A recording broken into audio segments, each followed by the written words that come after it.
Fala galera, está começando mais um Nightcast Podcast. Pois é, aquele podcast que traz sempre pessoas interessantes, às vezes nem tão interessantes, pessoas famosas, às vezes nem tão famosas, mas todas elas com uma coisa em comum, que são histórias pra contar. É isso, Com certeza. E o convidado de hoje tem muita coisa pra contar aí pra gente. Mas antes disso, Gladys, mais uma vez pedindo a galera aí, ó, vai lá, se inscreva no canal, que é muito importante. É só um gestozinho lá, vai lá, ó, clica lá, não vai doer nada. Vai lá, compartilha com os amigos, avisa a vizinha, cachorro, papagaio, periquito, para ajudar o canal a ganhar relevância, não é isso? É isso aí, a gente está tendo várias visualizações, amém? Isso. Mas a galera está se esquecendo de se inscrever. Isso é muito importante, gente. Muito importante para o crescimento do canal, tá bom? E outra coisa, quando você se inscreve, o YouTube te informa quando tem vídeo novo e aí você não perde nada do que acontece aqui no canal. Não vai perder, Beleza? com certeza, não é É isso? isso aí. Hoje nós temos um parceiro. Temos isso. Agora, temos um parceiro importantíssimo, a Music Escola de Música lá do Roger Lira, Music Academy. Dá uma olhadinha nesse vídeo aí para você poder ter uma noção do que está acontecendo por lá.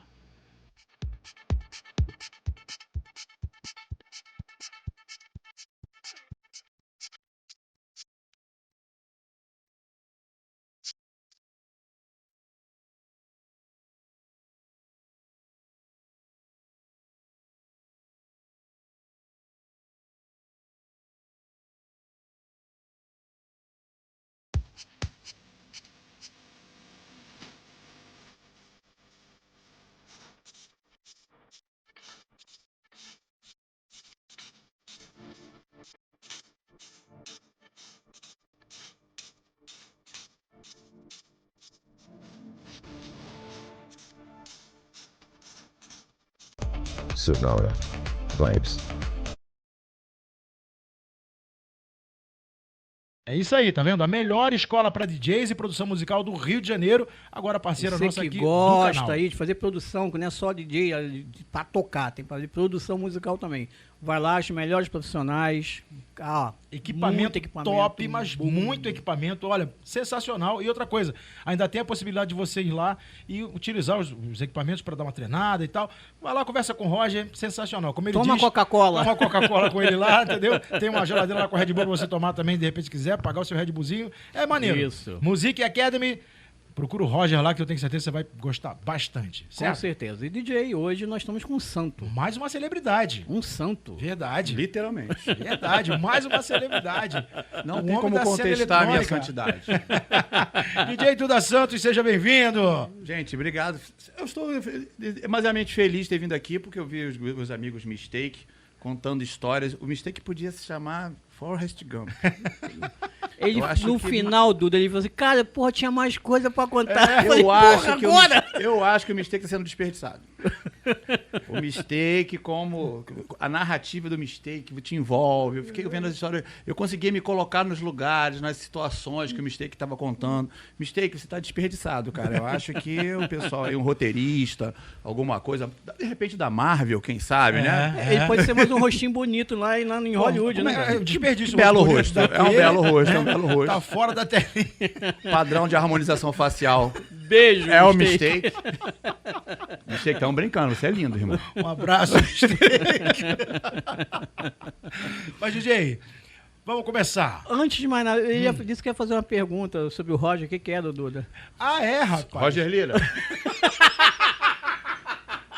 Sofra. Sacanagem. Sofra, Roger Lira. E não foi eu que financiei, não, tá? Deixa claro. Eu tava aqui. Até o Gladys ficou surpreso que chegou buffets e tal. Tava combinado aí, Hoje eu sabia. fiz uma surpresa pra galera. Ai. Chateado que eu tô, cara. Chateadíssimo. E a Coca-Cola? Tinha Raider, Ó. tava no Raider. Tá gelada, Roger. Incrível, sensacional. Roger pediu Coca-Cola no rider dele quando ele veio aqui. O Roger, pô. Não pediu, não? Cara, eu conheci o Roger era moleque, eu acho que tinha 12, 13 anos. Já era gigante, cara. mas era moleque. Já era grandão, gordinho e tal. Não, Mas e o aquela Roger naquela bilha- época era gigante pra cima e pros lados também, né? Que ele era Era parrudo. fortinho, não era gordo, né? Ó, Fortinho, uma era das fortinho. curiosidades, que quem me batizou como Duda Santos foi o Roger. É mesmo? Roger É. Lira. A gente se conheceu em 93, meia disso, na época que eu tava na Blue Garden, eu fazia matinê da Blue Garden, e o Roger tava sempre lá pela gente, era muito meu amigo, muito amigo do Marcos Vinícius e tal. E o Roger já era um gigante, e ele falava a idade dele, a gente lá pra casa dele assim. Pô, isso é sério? gato. Tem certeza? Isso é gato. É, miau. Aí. tem alguma coisa estranha nessa história. Porque já viu o pai dele?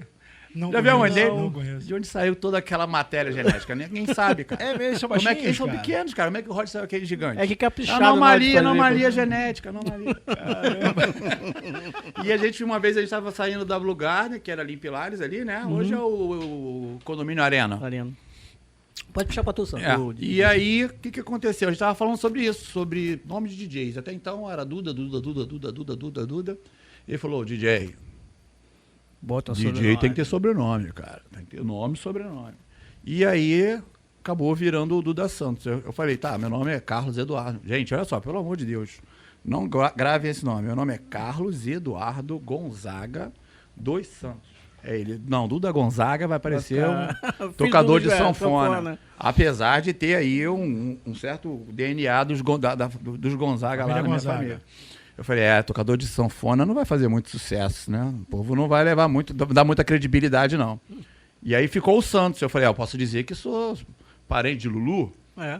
Quem Ou do sabe? Silvio? Ou do Silvio? Porra, melhor ainda. Porra. E ficou o Santos até hoje. Obrigado, Roger. Mais uma pra ele. DJ, então vamos lá. Quando virou a chave, tu molecão, ou não sei. Ih, nem era Tu tão cismou moleque assim, assim. cara, você é DJ. Vou fazer Antes- essa porra aí. Antes de ser DJ, você fazia alguma coisa, já que você falou que não era tão moleque? Então, eu virei DJ. Na verdade, vamos lá. Eu acho que, de certa forma, eu nunca tinha aceitado. Sabe aquela coisa que você já gosta de algo, já faz algo, mas não tem aquilo como não é o teu plano A, né? Então, se for contar, tanto que eu gosto de contabilizar a minha carreira de DJ na medida que eu me tornei profissional. Quando eu comecei a ser pago, a receber para fazer aquele trabalho. Então, eu botei ali um marco na minha carreira. E mais ou menos ali em 93, quando eu virei DJ residente da Blue Garden. Eu já tinha trabalhado como DJ antes, já Foi a tinha primeira feito casa várias profissional, coisas. foi a Blue Garden. Primeira casa que eu falei assim, ó, aqui eu tenho até hoje eu tenho minha carteira de trabalho assinada pela Blue Garden como discotecário. Acho que um dia eu vou postar foto do salário, só para o povo entender. Milhões, né? Milhões. Milhões. Tá lá, salário, discotecário. Foi indo na Blue Garden pra uma audição que eu e Mistei, a gente contou a cachorra que a gente quase morreu, que veio os malucos com fuzil na nossa cara lá, os PM quase detonaram a gente. Olha aí, ó. Vai ver, pra você que tá em casa, quer ser DJ, né? Acho que é mole. É. Olha lá, pega as meninas, tudo vai nessa pra tu ver só. Eu sou experimento puro. Então, eu tive aquele período de fazer os hi-fis, né? As festinhas americanas da e galera tal. lá de Vila Isabel e tal. E em determinado momento eu decidi que eu queria ir pro quartel. Eu quis ir. Eu quis Mas seguir você a vida. foi criado em Vila Isabel, ali naquela região? Fui. Eu nasci na Penha Circular ali, próximo do... como é que chama?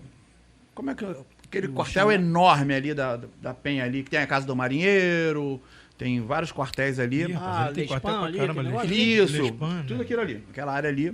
E aí minha mãe faleceu, eu tinha mais ou menos 12 para 13 anos, e aí eu fui morar com a minha avó materna em Vila Isabel, e aí foi fase de adolescente, que festinha, porque eu era aquele moleque feio, esquisito, né? Então, no primário, até ali a 7ª série, eu era o patinho feio mesmo, uma coisa horrorosa, aquele que as meninas não queriam nem dançar a dança, não queriam nem fazer a dança da vassoura na Tem que festinha arrumar um americana. jeito pra- Exatamente. E aí, nesse período de Vila Isabel, foi quando eu comecei a ir para as festinhas, e eu tive a felicidade de ter um tio que tinha um aparelho com aquele famoso tape deck de 3 cabeças, Sei. que você conseguia gravar com a qualidade absurda e a facilidade de edição, porque ele tinha um sistema mecânico que você apertava o pause e era Travava, automático, você é. não tinha que travar o sistema, aquele pesadão. Então eu tinha todas as sequências do Memê e do Marlboro, aqueles módulos de gravação, gravadas de maneira perfeita. Sem vinheta no começo, sem vinheta no final. Sempre com tinha aquele com pedacinho. fitas de que colocava. metal, blá, blá, blá, blá, blá. Então não tinha um hi-fi em Vila Isabel que chama o Duda, que é as melhores festinhas. As melhores fitas era eu que tinha. Mas isso aí sem mixar. Sem Já mixar, a não, mixagem gente- pronta do... Já rolava aquela famosa, acabou uma fita, passa pra outra, outra. Aham. 2, 3 em 1 e etc, etc. Eu vim aprender mesmo a mixar com um grande amigo, DJ Macarrão. Vocês não vão lembrar, ele é da área ali de Bangu, Vila Kennedy, etc. Essa é uma história bacana de se contar. E aí, quando eu fui pro quartel, chegou a época que eu fui pro quartel, quando eu voltei do quartel, foi a época que eu ia muito pra lá, que eu tinha uma tia muito querida, que era lá daquela região. Foi quando eu conheci o Macarrão e etc. E ele me ensinou ali nas TX8 e no AP2, AP1. AP1. Era a famosa época que a mixagem ainda era no tá. Segura no tá e solta. Era no médio, né? Exatamente. Era no dor da cara. Depois dali, fiz esse período ali, fazendo essas brincadeiras com a galera de Bangu, Vila Kennedy. Foi a época que eu conheci o Marcelo Fino. Conheci o de Oi, a gente não se falava ainda, mas conhecia de vista o Naldo Torres. E essa galera toda. O cientista eu conheci de vista também, nessa época lá, desse período que eu ia muito pra lá. E o curioso de contar nessa época é o seguinte, que eu morava em Vila Isabel, né? Então eu trabalhava como auxiliar de uma corretora de seguros.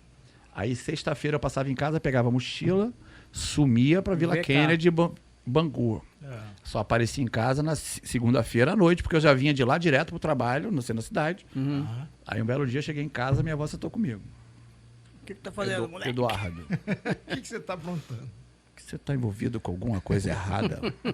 Você está fazendo alguma coisa que eu não vou me orgulhar de você? Eu não vou, eu só estou indo lá fazer uns bailes, umas festas. Que festas são essas? Que duram 3 dias? Eu falei, não é 3 dias. Tem uma festa na sexta, a gente dorme, descansa na casa de um amigo. Tem outra festa no sábado. Minha avó não sei se você vai ficar orgulhosa também. Minha avó ficou muito... Hoje em dia eu sou o orgulho da família, posso dizer. Mas legal. Em algum momento eles pensaram assim... Esse moleque tá fazendo mesmo. Este garoto se perdeu. Indo pra Vila Kennedy. Porra. Né? O que um garoto de Vila Isabel tá fazendo, se enfiando na Vila Kennedy todo fim de semana? Que era sumido. Tipo, já ganhava um dinheirinho ou não? pouco. Ali era na base ainda muito do amor, mas já foi com essa graninha que... Na verdade, foi com o dinheiro da corretora que eu comecei a comprar primeiro disquinho aqui, primeiro disquinho ali, primeiro disquinho lá. Na época que você só conseguia comprar um disco por mês ainda. Era, porque era dólar. Tudo em dólar, né, cara? Era, Tudo em dólar. Tudo em Era uma dólar. fortuna. De preferência americano, porque o europeu era mais caro. Era mais caro, era 15. Fazendo diferença. Eu cheguei a comprar disco, o saudoso Garrafinha. Cheguei a comprar disco lá. Eu acho que, na verdade, o meu primeiro single importado foi o Garrafinha que me vendeu. Eu acho que foi. Foi. Garrafinha que me vendeu o Information Society. O What's on Your Mind. Foi a Garrafinha que me vendeu. Porra. Legal.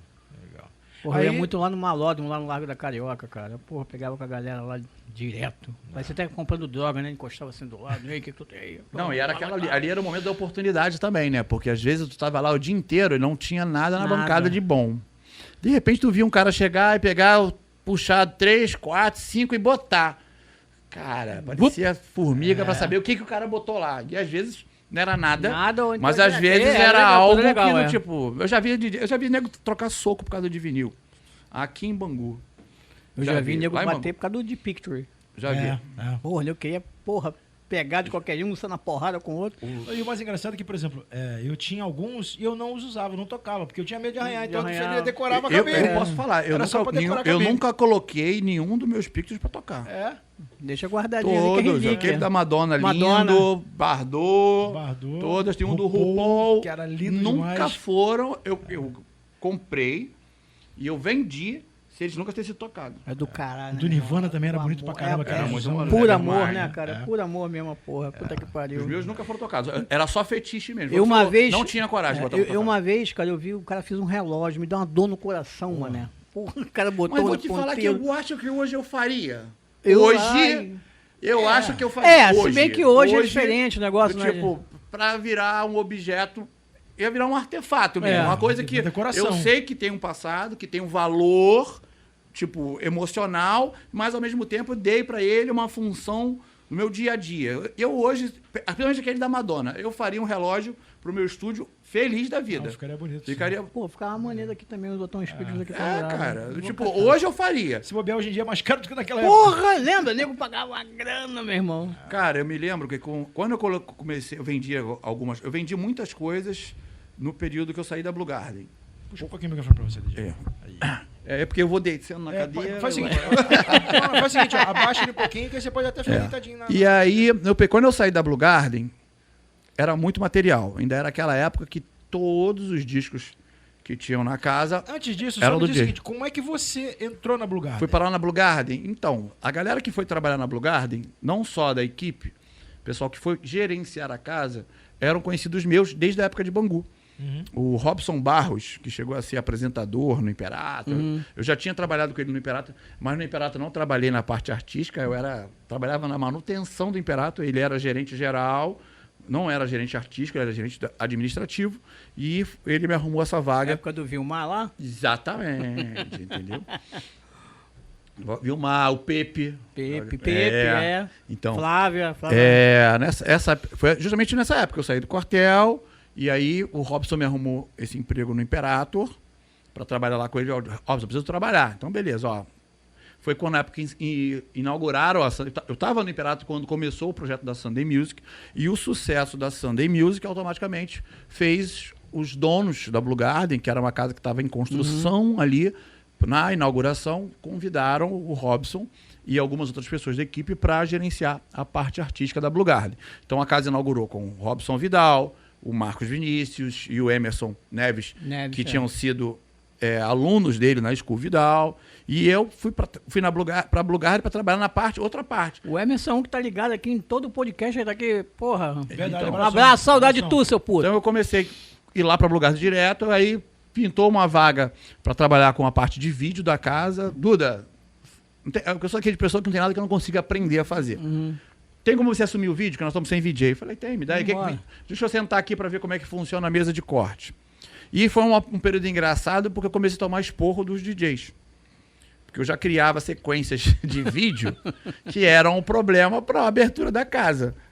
Porque tecnicamente era para abrir a casa e começar toda uma história. Eu já vinha fazendo essa história rasgando no vídeo. E aí, praticamente tinha que zerar o game para os caras começarem a tocar o soul, tocarem o charme. Tomei algumas escovadas. Marquinhos, pô, tá pegando pesado, tá tocando muito hit. O VJ que era da casa, antes de mim, ele tinha aquelas fitas dele lá e acabou. Eu já tinha amizades e contatos com a galera que fornecia vídeo das gravadoras. Então, começou a chegar os vídeos recentes, vídeos novos. E eu comecei a empurrar os vídeos novos, as coisas recentes, na minha sequência de vídeo. E tinha a hora que a pista de dança estava dançando com a sequência do VJ. E se tornou um problema, do tipo... Tá meio que atrapalhando o nosso rolê. O cara já tá começando a 200. Dá uma travada aí.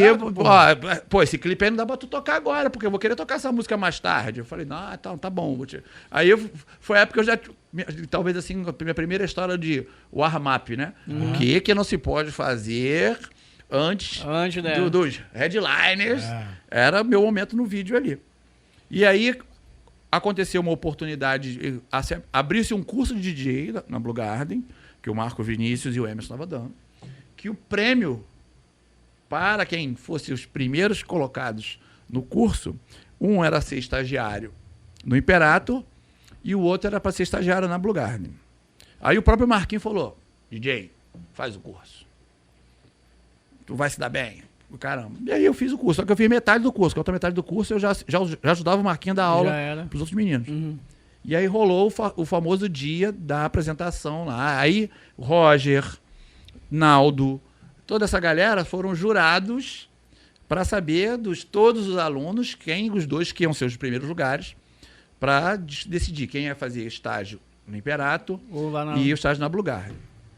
E eu fiquei, logicamente, na época eu fiquei muito assim, cara, e aí? Imperator, Sunday Music, né? Todo domingo, 2.000 pessoas, e o caramba. Blue Garden. Eu falei assim, cara, olha só, Sunday Music, o Imperator é uma casa de show que tem momento boate, que é a matinê. A Blue Garden é DJ todo dia. As chances que a gente chamava de danceteria.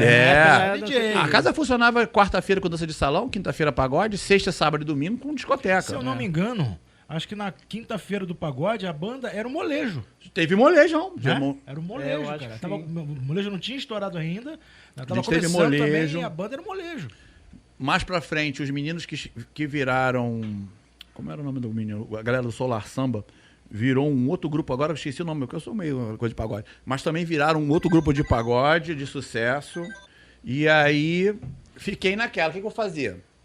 O menino que eu só tinha, na verdade, um DJ que era realmente bom, a beça, né? Tipo assim, moleque, técnica perfeita. Eu sempre fui muito focado na questão da mixagem. Eu nunca fui um cara que parava pra treinar scratch, nem back-to-back. Performance Nunca foi a minha. A minha também foi assim. O meu objetivo sempre foi muito focado e obcecado pela mixagem mais perfeita possível, hoje em dia, né, a gente descobre que existe a história da mixagem tonal, mas na época eu já me preocupava, poxa, as músicas não estão, a parte da melodia tá meio esquisita. Eu sempre me fui muito preocupado com isso. Aí a gente fazia aquelas mixagens longas. Enormes, eu sempre fui, até hoje, às vezes ainda exagero ainda. A música já acabou, eu deixo a última no loop, fico lá e... É muito bom. E aí, deliberadamente eu manipulei o concurso. Deliberadamente. O menino já tinha feito a sequência Você ficou em terceiro lugar no concurso aí. Posso falar agora, o terceiro lugar. Posso contar quem foi o terceiro lugar? Marcos Ponte. É mesmo? Ficou putaço. Marquinhos, a sua carreira teria sido muito mais fácil. Por quê? Não, até que não. Não é ser mais fácil. Só foi o menino que ganhou era um garoto que... Era um garoto mesmo, o moleque era muito novinho. E a parada dele, na cabeça dele, o sonho dele era realmente o Imperator. Só que eu já tinha uma visão mais profissional da coisa, eu tava dentro do meio, então eu falei assim, cara, o Imperator vai durar um tempo e depois vai acabar. E aí? E eu já tô aqui dentro da Bluegarden. Exatamente. Eu aqui dentro, as chances de eu, tipo, digamos assim, consolidar alguma coisa é muito maior. Você deu uma rateada pra ficar em segundo. Exatamente. Aí eu fiz a apresentação toda e as mixagens tudo perfeita. Na última mixagem eu deu uma... peguei assim, eu ia abrir o volume, não, essa já tá certa. Eu fui lá, dei um tapinha, aí abri atrasadinho, aí dei aquela acertadinha, sabe aquela... Só pra... Segundo lugar garantido. Nelsinho pequeno Fórmula 1, lembra? Garantiu o segundo lugar. E aí foi justamente... A estratégia foi justamente essa. Porque aí eu virei e fiquei sendo comecei a ser o estagiário que nunca parou de tocar.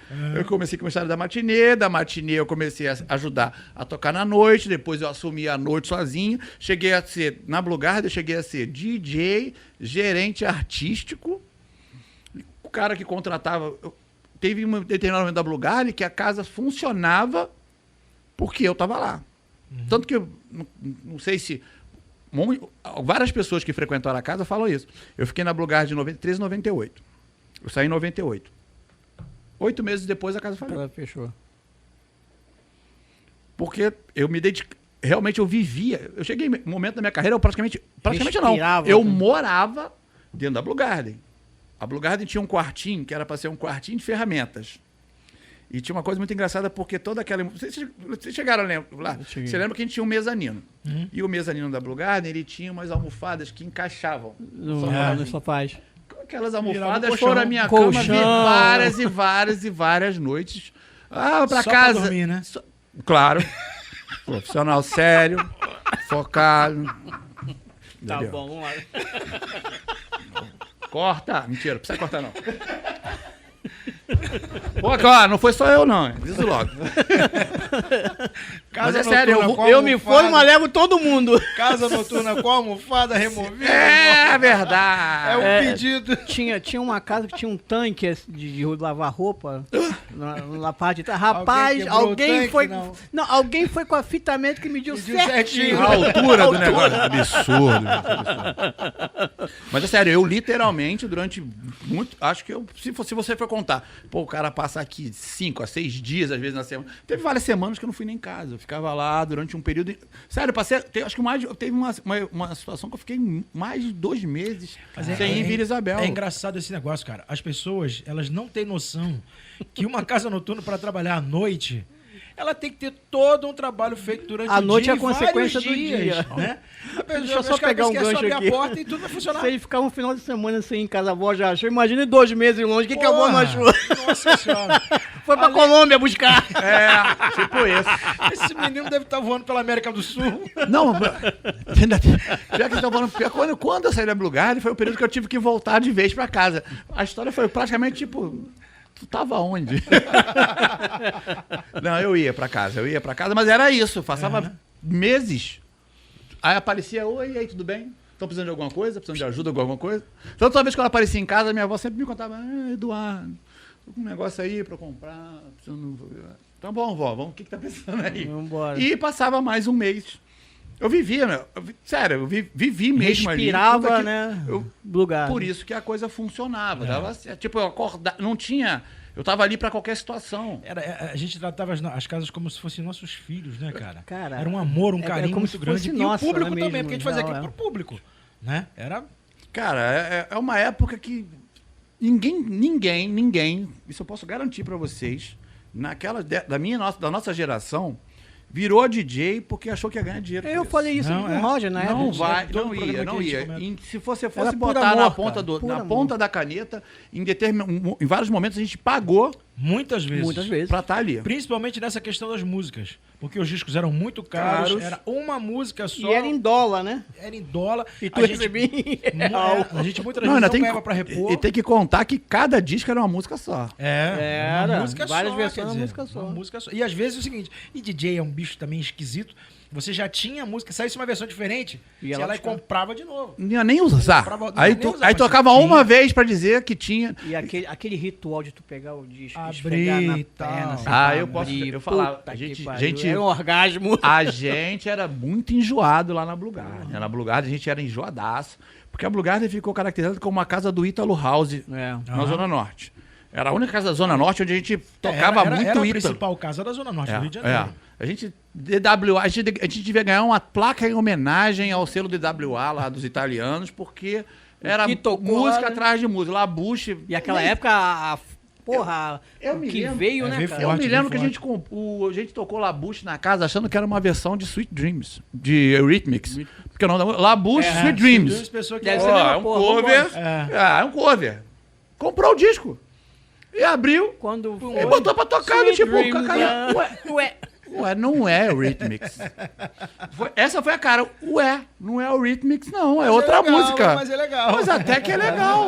Pô, eu gostava de achar. Até que é legal. Olá, É. olha a rola aí. É isso aí. Foi Pô, bem. é muito Na, maneiro. na Blue Guard, a gente. É interessante falar que eu tenho digamos assim, amigos. Eu não vou chamar de fãs e seguidores, porque é um negócio muito distante.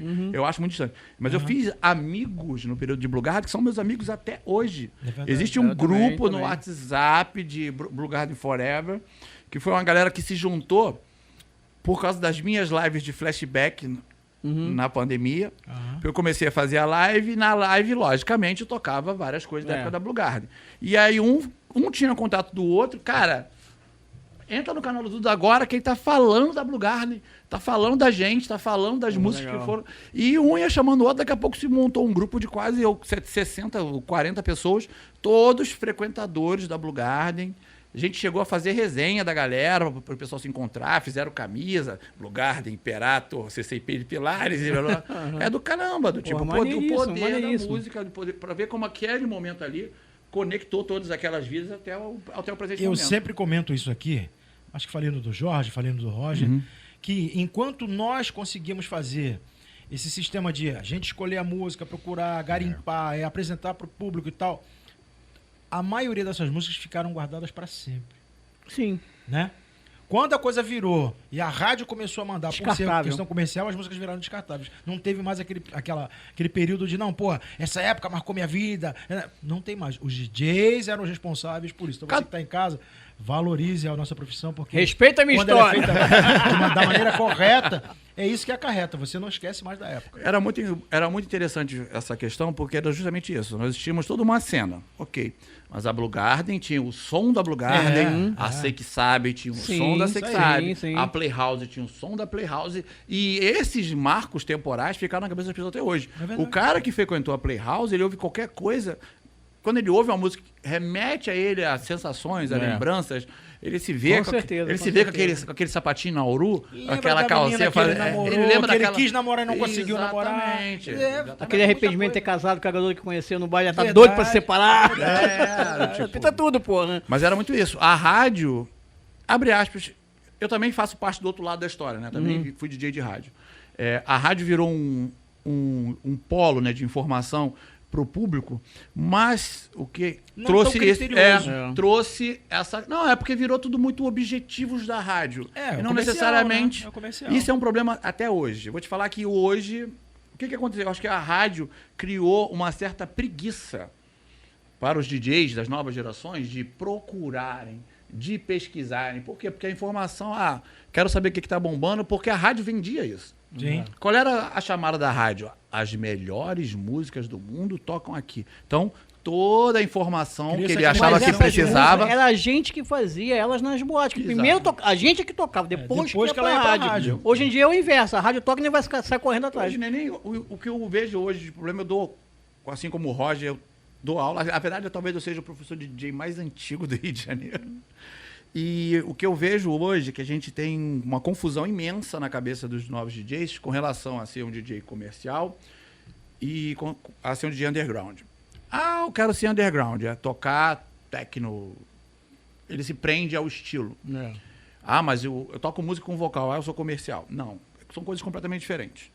O que é o DJ comercial? O DJ comercial é o que toca uma música onde a linguagem ela é de fácil aceitação, fácil acesso. Chicletinho. Eu toco uma música, você ouve, gostei. Por quê? Porque ela tem elementos. Tem um vocal, tem uma letra, tem um refrão. Ela foi criada para te impactar num primeiro momento. Você não tem que ouvir Colar aquela na tua mente mensagem. aquilo. Ouvir de novo, ouvir uma quinta vez para finalmente, olha, essa música é legal. Você ouve numa primeira vez, ela já tem vários referenciais rítmicos, melódicos, para te lembrarem de alguma outra coisa que você já curtia e automaticamente, pela similaridade, ela acaba sendo uma música tocável comercial também. Isso é uma música comercial. O problema hoje é que a galera quer ser hitzeira. Ser comercial não é ser hitzeiro. Você pode pesquisar e trazer músicas novas que foram lançadas ontem ou semana passada, que tem essa pegada comercial, tem essa proposta de ser uma música com uma informação de fácil acesso, onde o cara ouviu, entendeu e já gosto, sem precisar tocar aquilo que já todo mundo toca, aquilo que já é mega batido. Hoje eu circulo em festas onde não existe mais a transição de estilos. É todo mundo tocando house, ou deep house, ou design, etc. E eu tenho uma geração de DJs que repetem músicas. Muito. Que foram tocadas por DJs antes dele. Porra. Que pra mim, na minha cabeça, não faz o menor sentido. Claro, porra. Da nossa época, a gente talvez... Se existisse uma noite onde você tivesse que tocar uma hora, eu tivesse que tocar uma hora, o Naldo, talvez rolasse um conflito. Por quê? Porque o acesso às músicas era um pouco mais difícil. Mas então, mesmo assim, talvez respeitava. Tinha aquele macetinho de tu virar o disco com a boca pra cima, meu irmão, que isso já tocou. O que tá de boca pra cima, tu não toca e mais, mesmo porra. assim não acontecia. Mas hoje não. Hoje o cara sai... 3 vezes, 4 vezes na noite toca 4 uma música, vezes. Ó, eu posso te contar que eu já fui numa festa onde eu vi a mesma música tocar 11. Puta que pariu. Cara, porque todos repetem a mesma coisa. A festa durou 14 horas mais ou menos de festa, né? Começou por volta das 10 da noite, acabou por volta das 10 da manhã. Por isso que lá Apenas na 2 Pirâmide, DJs não tocaram a determinada faixa. Por isso que lá na Pirâmide, cara, a gente fez listinha, meu irmão. O cara tocava, anotava do lado. Mas se O você DJ... fizer isso hoje em dia... Porra, nossa tá... senhora, O outro DJ DJ se que enrola, entrava, todo eram mundo 10 sabe. DJs de techno. Meu irmão, ele tinha que olhar na lista lá o que tocou. Então ele não podia tocar aquilo. E se tocasse, meu irmão, era punição, saía, foda-se. E o pior, cara, é que, foi como você falou, na nossa época nós teríamos a desculpa da falta de acesso às músicas. Acabou as músicas. Hoje, Hoje é uma O cara enxurrada. tem acesso a 1 bilhão de músicas Porra, a e facilidade é mesmo muito assim maior, ele se prende cara. àquela sequência que eu costumava chamar na época, aquela sequência de segurança, né? É. Que todo DJ tem, É. né? Pô, mas sequência de segurança aí essa A aqui música tá... trunfo. Mas pô, se eu cheguei, peraí, o cara já tocou essa, não, vou tirar. O cara não se dá nem o trabalho. Parece tipo que vai isso. com o set pronto ali, não, é isso aqui e acabou, é o meu set. Oh! O cara pagou ingresso pra ficar ouvindo tocar a mesma música a noite toda. Eu já tive casos, né? Vendo casos que eu toquei uma certa determinada música. O cara, pô, tu me quebrou, tu tocou uma música, era do meu set. Eu falei, pô, era tua? Você produziu? É seu remix? Porra, tá bom, Desculpa. meu irmão, vai tocar qualquer Não, porra, mas, cara. mas também você vendo que tá, Celso, eu produzo, eu tenho as minhas músicas próprias que as pessoas tocam na minha frente. Já fui eu me apresentei junto com o Dub Dogs em São Gonçalo e eu era o DJ para fazer o warm-up para a atração principal. Beleza. E aí veio, tinham outros 4, 5 DJs antes de mim. Cada um deles tocou pelo menos uma faixa minha. Fudeu. E isso, cara, pô, tô te homenageando. Porra, mas eu tô aqui, cara. Eu vou tocar também, cara. Eu me lembrei daquela história lá que veio aquela listinha, não pode tocar essas músicas. Mas, pô, vem cá, mas essa que é minha, essa que é minha, essa que é minha, essa que é... nem as minhas eu posso tocar. É tipo essa, é bem isso, é bem isso. É igual, por exemplo, eu já participei de eventos em que tem uma atração principal, vamos supor, um show qualquer, né? Vamos a Maria Bethânia. Aí o cara vira pro DJ, você toca só MPB. A primeira música que ele bota é Maria Bethânia, pô. É a mesma coisa, cara. Não faz sentido, né? Porra. Tá que pariu. Mas, ó, deixar bem claro aqui que a gente não está crucificando a nova geração, porque existe bons profissionais Sim. e bom senso. Na nossa geração também teve DJ. Muito de bunda. Bunda fazia. Que tipo, a gente DJ que cantava uma marra. Eu ia falar isso agora, ele tinha muito de bunda. A grande que se maioria. achava A bom grande pra maioria. Talvez chegava a faceta do DJ que seja mais difícil para todo mundo lidar, inclusive os outros DJs, são as questões de ego, né? Porra. Eu já tive que esbarrar com egos, tipo, se aquele ego, se o talento fosse proporcional àquele Porra, ego, tava bem, né? o Pokenfold, Tiesto, Tava tava no todo chinelo. mundo ali. Porque eu falei assim, gente, é sério mesmo que eu tô ouvindo isso? Tá bom, vai lá então, quebra tudo. Tô aqui, vou ficar aqui, ó, sentado, batendo palma pra você quebrar tudo. E acabar, e aí, DJ? Era só isso? Aí o Duda, uma coisa que eu tive que... Isso aqui já é coisa, experiência de vida. Foi algo que eu tive que aprender ao longo dos anos a lidar. Administrar ali, Essa, né? porque a gente sempre teve... às vezes a sinceridade... As pessoas, de verdade, as pessoas não estão preparadas para ouvir a verdade. É. A sinceridade dói, fere, Dói. Entendeu? O cara, quero feedback. Mas, tipo, já tem situações de o cara me mandar a música, DJ, me dá o feedback dessa produção aí. Tá foda. Tá incrível. Eu falei, peraí, você já tá me dizendo você que quer está o foda, feedback incrível, Quer antes que de eu confirme ouvir. o que você acha? Tá bom. Aí eu vou Uma ouvir. merda. Aí eu vou ouvir. Eu costumo dizer que não existe, no questão da produção, não existe música merda, existe uma questão de maturidade. Eu mesmo, quando comecei a produzir, você está sempre achando que você sempre acha que está num patamar, mas aquele patamar tem sempre outros patamares a serem conquistados, a serem melhorados, etc. E eu pergunto, cara, você quer uma opinião sobre o que aqui? Sobre a parte técnica, sobre a parte melódica, se isso tem potencial, se isso tem coisa para corrigir ou não. Não, o que tu achou? Eu falei, cara, eu acho que tá bem embrionário ainda, tem muita coisa para corrigir. Ganhou um inimigo. Como é que é? Eu falei assim, Carol, tem correções na parte de harmonia para ser feitas, a mix e a master não estão ainda acertadas ainda. Como ideia, tá maneiríssimo, a ideia é ótima. Mas se você quer fazer um produto para você botar numa gravadora, para você lançar e etc, Tem que vir tem alguns aparar essas tópicozinhos arestas aí. que você vai ter que corrigir para você tornar o teu produto, tipo, botar na mesa e o cara, caraca, realmente, isso é um padrão, é questão de profissional. Se você quer entrar pro mercado, é isso. Aí tem aquelas pessoas que têm realmente o bom senso, pô, não tinha parado para pensar por esse lado. Eu falei assim, pensa o seguinte, pensa que você não pode queimar a largada. Se você vai mandar sua música para um selo que você adoraria, você tem que ter total certeza que aquilo que você está mandando para os caras Só tem uma chance. é algo É o melhor que da sua vida e que você tem certeza que ele está dentro de um patamar que o selo vai querer lançar aquilo. Porque o próximo e-mail o cara nem abre, irmão. É. Se você mandar um negócio que não... O cara que tá de sacanagem com a minha cara, já aconteceu comigo. Hoje eu, junto com o André Werneck, o Fabinho, o Mr. Jam, Paulo Gevô, ganhador de Grammy, Só. de Mix Master.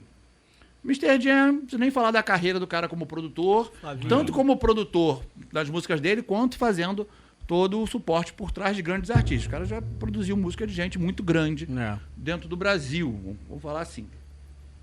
O André Werneck Sem Monstro. comentar. é um não precisa falar monstro, nada. tanto na parte de rádio quanto de gravadora. O cara do tipo o André Werneck foi referencial para nossa geração, do tipo assim, quem nós queremos ser. É verdade. Verdade. Quer chegar do nível do André Werneck. é. Isso aí, Entendeu? O verdade. cara, porra, DJ da Rádio Cidade, cara, vice-presidente de marketing da Som Livre, fez um nome dentro da história do Rio de Janeiro, que todo mundo em algum momento, todo dia queria, né? Pô, eu quero trabalhar em gravadora. Eu quero ser DJ de rádio. Era da nossa geração. Eu, graças a Deus, consegui fazer quase tudo. Fui DJ de rádio durante quase 15 anos consecutivos na Transamérica.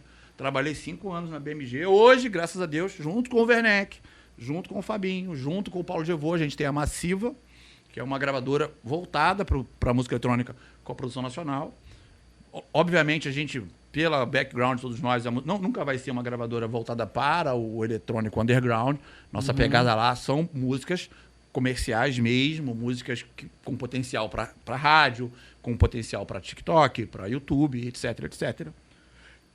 E a gente conseguiu algumas coisas legais, músicas... Já teve música lá batendo... Mas pera aí, a gente tá atropelando aqui, estamos passando batido. Vamos chegar lá. Vamos chegar na Massiva? A gente ainda tava na Blue Garden. E já fomos... Tem que contar um monte de coisa. Ainda tem chão. Depois da Blue Garden, você ficou na Blue Garden até 98, que você disse. E na Blue Garden até 98. Então, depois da Blue Garden, quando eu saí da Blue Garden em 98, eu me dei 30 dias de férias. E logo em seguida, eu fui tocar na Insight, que era do Breno. Da Haruko. Acho que o Roger até chegou a mencionar a Prez aqui, não foi? Então, aí eles compraram, né? O espaço onde era a Press, que era ali no Barra Bela, posto 6. E aí o Marcos Guedes, maravilhoso, que era muito meu amigo na época. Ainda é muito amigo, a gente só era mais próximo, né? A gente andava mais junto na época. A Haruko pediu uma indicação para ele de um DJ. Olha, eu preciso de um DJ, uma pessoa que versátil. E aí ele, cara, vou mandar você lá para fazer um teste lá com a Haruko e o Mustafa. Porque era uma casa onde as pessoas tinham medo de tocar, porque o Mustafa era bem problemático, era aquele tipo de dono que queria se meter no repertório do DJ. Na cabeça... Se metia em tudo, né? O Mustafa era aquele dono da boate que a casa tá pegando fogo, o nego dançando, ele vai você, DJ, tá ótimo, agora mete um flashback. O quê? Era desse nível. E aí... Um monte de gente já tinha ido tocar lá, ter feito teste lá, e o nego não parava lá. Tocava uma vez, aí ele chamava o DJ pra conversar. Olha, DJ, você até que é bom, mas tem que fazer... Isso. E aí aí o Guedes, adoro. Ele e a Haruko são meus amigos até hoje, mas... Cara, na vida tudo é um aprendizado, né? Eu nunca tinha passado por aquilo. Eu, sinceramente, eu tava acostumado com uma vibe na Blue Garden onde eu fazia o que eu queria. Eu conhecia a casa... Conhecia as pessoas que frequentavam a casa. Então eu tinha uma liberdade total na Blue Garden absurda. Na Blue Garden eu cheguei a fazer baile charme na Blue Garden. Imagina, eu era DJ de tudo. Vou fazer um baile charme, tô com vontade. E a gente inaugurou o Charme Pagode, tudo por R$1 dia de sexta-feira, que foi um fenômeno ali. Levei Fernandinho lá, levei Corelo lá, Lupe, são meus amigos até hoje. Dessa fase, os caras chegavam lá, os caras ficavam de cara com um baile charme numa boate. Lotado toda sexta-feira. E aí fui para um Insight, aí fui com esse desafio. Falei assim, caraca. Falei, cara, tem que garantir, porque tem que entrar um dinheiro, né? E aí fui lá fazer. Aí fiz a primeira noite. Na primeira noite que eu fiz, a Haruko não estava. Tava só o Mustafa. A casa não estava cheia, estava boa, tinha vários aniversários. Aí eu cheguei para ele, malandramente, falei assim, Mustafa, vamos fazer o seguinte. Vai em cada aniversariante ali e pergunta qual é a sua música preferida. Ele... Vai lá, faz essa coisa. Você é o dono da casa, chega lá. Ele gostava de... Faz essa social. Chega ali, eu sou o Mustafa, o dono da casa. Faz essa pergunta, porque se ela me disser uma música que ela gosta, eu já vou ter toda uma ideia do que eu posso tocar aqui para poder fazer aquele grupo feliz, e esse grupo feliz, e o grupo feliz. Boa ideia. Boa ideia. Ele foi lá, se apresentou, né? Chegava metido a galã, né? Porque tinha muitas menininhas bonitinhas ali da barra. Aí daqui a pouco veio, aquela dali gosta disso, aquilo ali, ó. Eu já tô pensando, falei, não, mas não pensa. Me dá a lista. Passa a informação. Aí beleza, aí fiz. Ele, tu não é bobo não, hein? Você não é bobo não. Tem umas coisinhas pra gente melhorar aí, mas com o tempo a gente vai ajustando, mas você não é bobo não. Aí tá bom, na segunda noite, ele já não tava. Quem ficou comigo lá foi só a Haruko, e a casa estava vazia. Bem vazia. Sério, eu toquei para umas 40 pessoas. Cara. Só que eu toquei para 40 pessoas de 10 às 4h40 da manhã. Ninguém foi embora. E ela ficou maravilhada com isso. Travou todo mundo. Quando eu saí, ela, garoto, você é bom demais, menino. Você conseguiu manter as pessoas interessadas no que estava. Eu falei para ela, foi difícil. Foi difícil, mas graças a Deus deu tudo certo. E do tipo, acabei ganhando a confiança tanto da Haruko É quanto... muito mais difícil tocar para 40 pessoas do que pô, para 10 mil. lógico, Mais ou menos. Eu tenho uma teoria diferente. Depende muito. Nessa situação ali, onde eu não conhecia as pessoas, não sabia quem elas são, a história delas, realmente É difícil. é difícil. Agora, quando você pega um grupo onde você já tem essa conexão com aquela galera, você já conhece um pouco da historiazinha, Aí tudo bem. então você consegue, você já sabe como emocionar, manter aquela interessada, aí a animação dela contagia todos os outros e etc. A gente rola resenhas, na pandemia rolou muito resenha da minha galera muito próxima lá em casa. E era sempre isso, tipo, você não vai tocar não? Vai tocar? Não, por hora que você toca, é a hora que eu me solto. Por quê? Porque eu sei onde cutucar. Sabia onde dar aquela... Não, é quando Sabe você na já veia, conhece, né? sim. Mas Exatamente. nessa questão Não, de é, desconhecido... Entendi. Por exemplo, até mesmo na cena underground, a galera gosta muito de endeusar os DJs que tocam underground, tocam um som diferentão, e diminuir o cara que é o DJ do comercial. Grande bobagem. Porque o pessoal que curte o underground, eles têm uma cabeça muito mais aberta, eles são muito mais suscetíveis a que você apresente coisas novas para eles. Eles têm essa mentalidade do DJ, me surpreenda, mostra para mim algo que eu nunca ouvi. É a maneira que você realmente seduz essa galera, é quando você as surpreende, quando você traz alguma coisa que mexe com a imaginação dela e o emocional dela. Na cena comercial, hoje a gente já vive um momento completamente contrário. O cara vai pra boate querendo ouvir o playlist do Spotify que ele gosta. O cara, eu já vi, acontece muito do... Você não vai tocar esta daqui, não?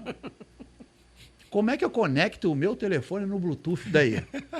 Foda, né? Hoje nós temos isso. Voltando à história, aí fiquei... O Insight fechou para a Performance, virou H3. Nesse período aí eu já tinha me consolidado ali na Barra, já tinha tocado na NUT junto com o Castejar, já tinha tocado na Estúdio 54, já tinha estudado em outros lugares.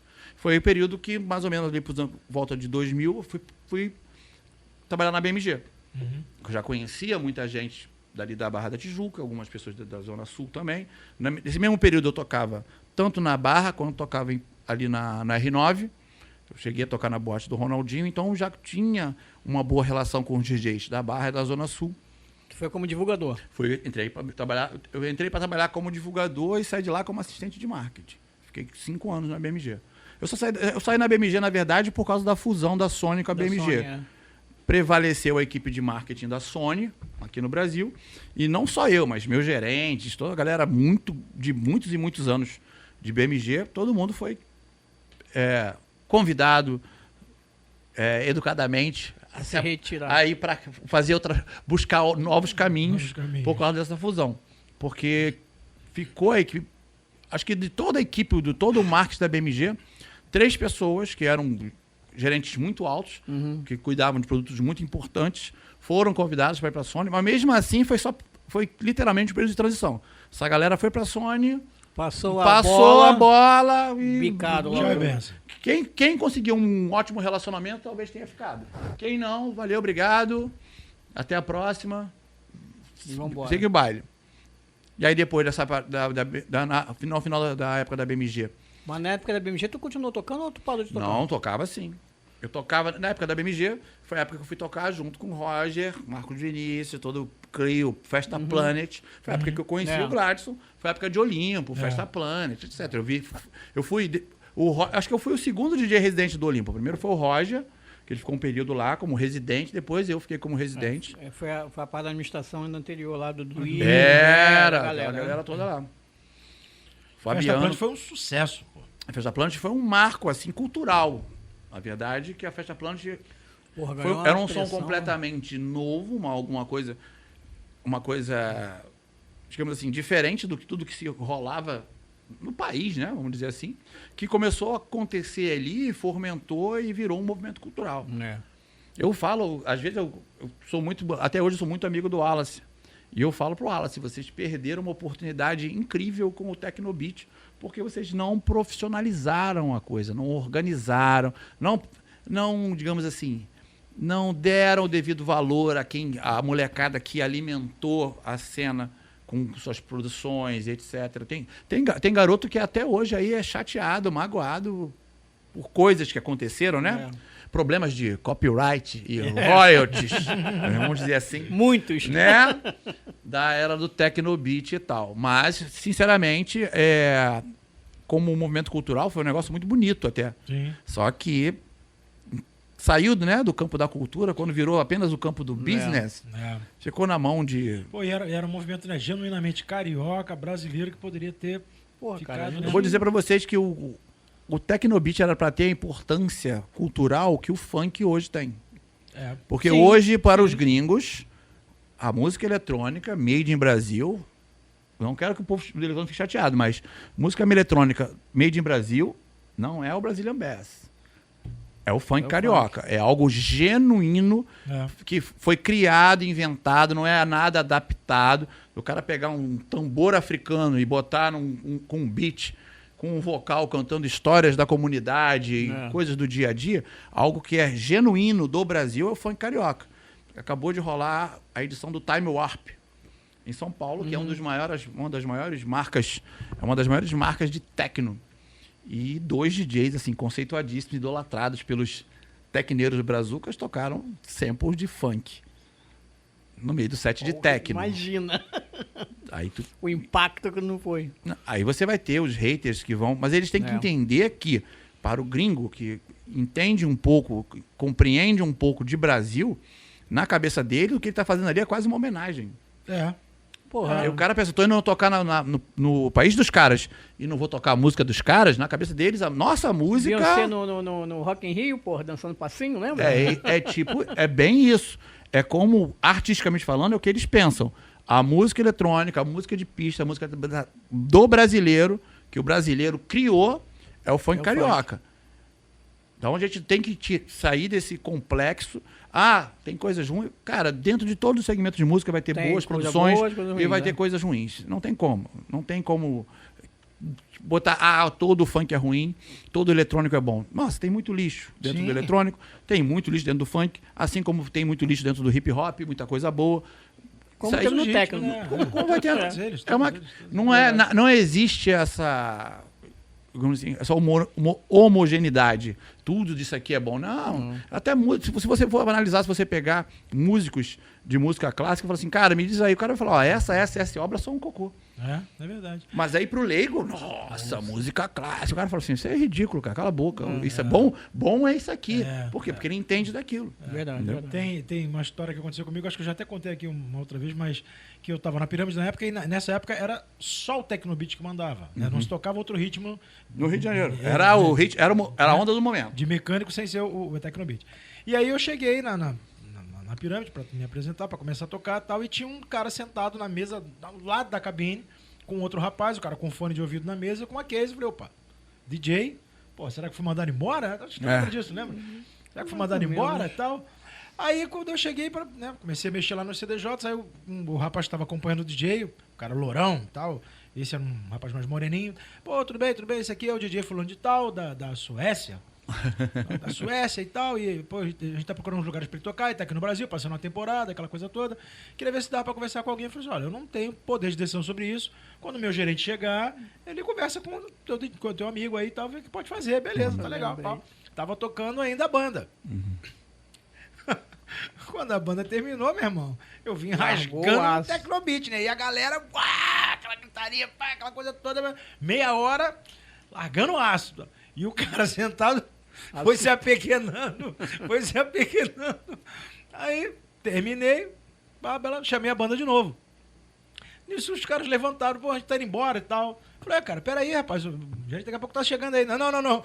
O teu som é muito underground, não dá pra gente tocar aqui, não. Entendeu?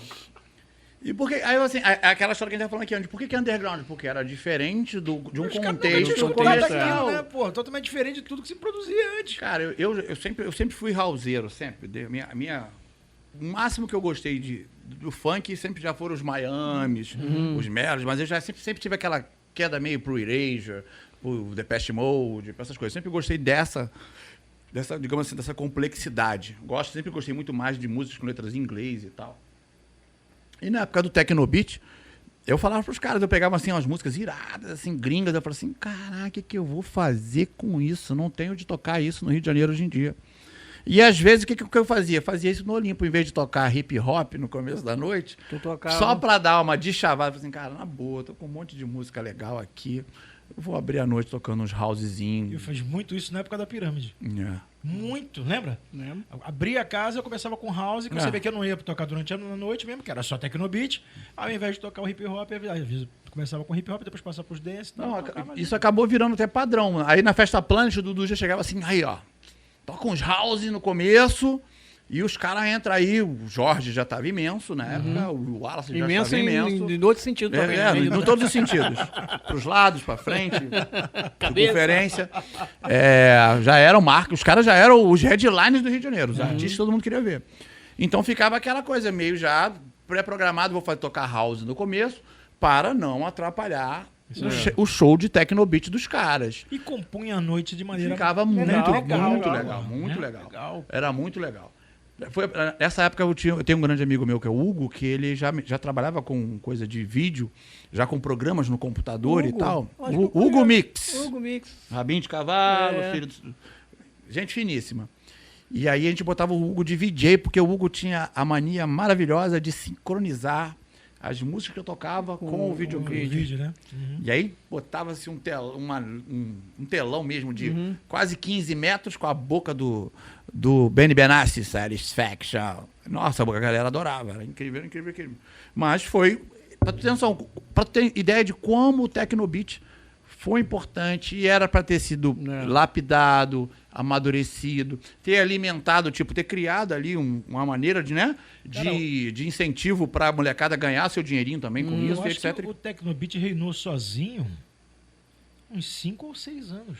Só tocar praticamente Tecnobeat. Depois, no final, que aí no finalzinho, na última sequência, você fazia ali aquela meia horinha de funk ali, que a galera pedia muito, mas ficou muito tempo só tocando Tecnobeat, cara, nos intervalos. Também vem de tudo, né? Padre Marcelo Rossi, Xuxa, Mas era uma linguagem... Mas o que acontece? Aquela história que a gente falando. Chegou um momento que o comercial no Rio de Janeiro era o Tecnobeat, que todo mundo gostava daquilo. Se não tivesse aquele bam, bam, bam, aquele kickzão gritando de hard house no bagulho, a música era, música chata, entendeu? Aí você queria tocar Eu lembro de músicas que foram explodidas no mundo inteiro, que a gente queria tocar a versão normal e não conseguia. Tinha que tocar A gente teve nesse período aí um remake de Push the Feeling On com vocal, que a música do tipo foi até comercial de pasta de dente no exterior.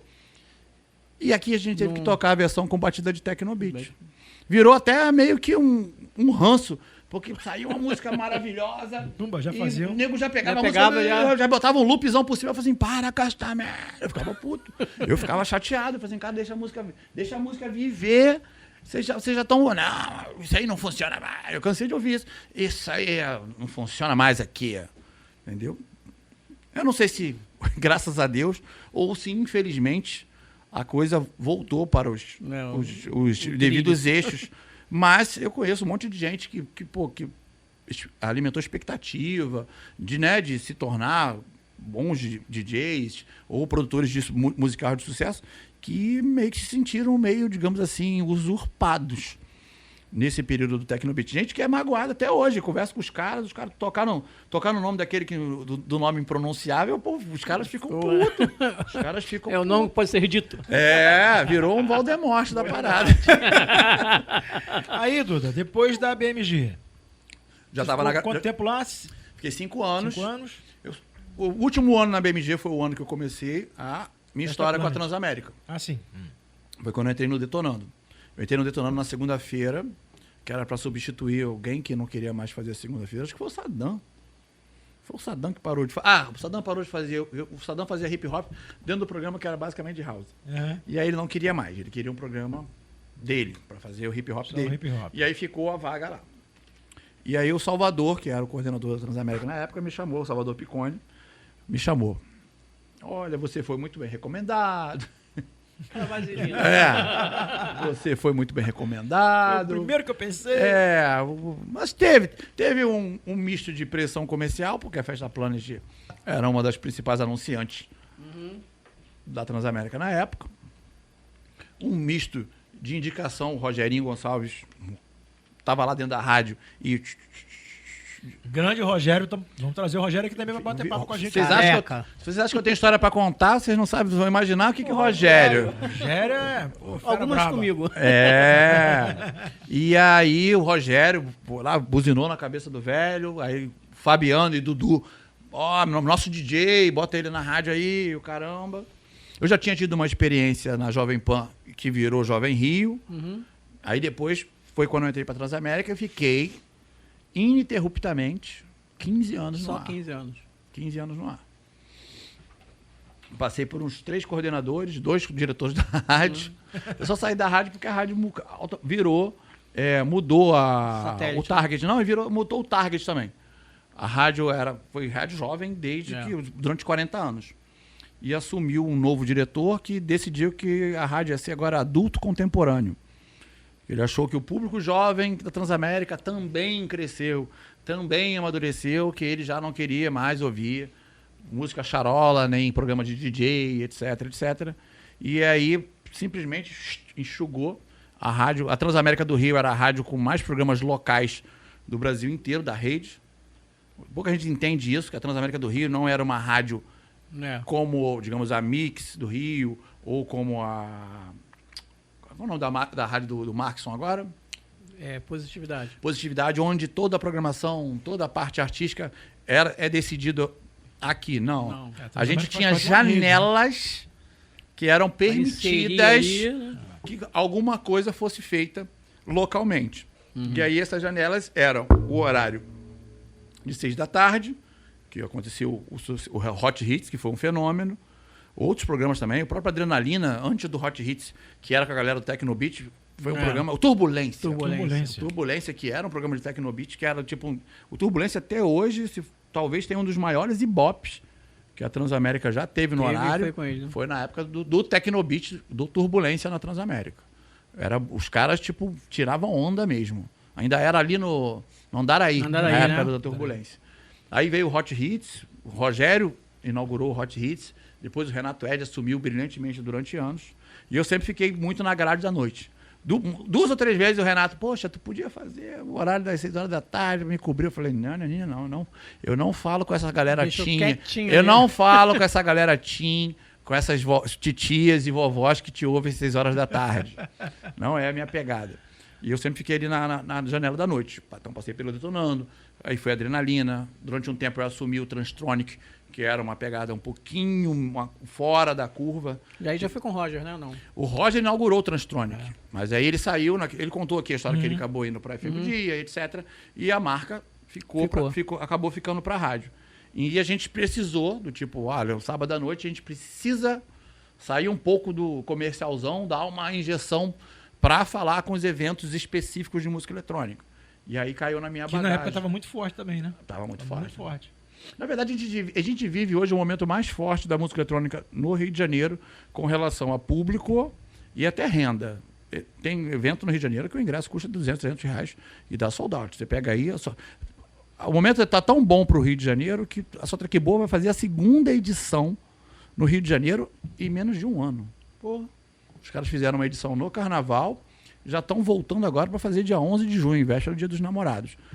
Isso é um índice bem coisa de quanto essas marcas vêm no Rio de Janeiro, vê uma rentabilidade, vê um retorno financeiro. Porque se o cara tivesse tomando prejuízo, não vinha.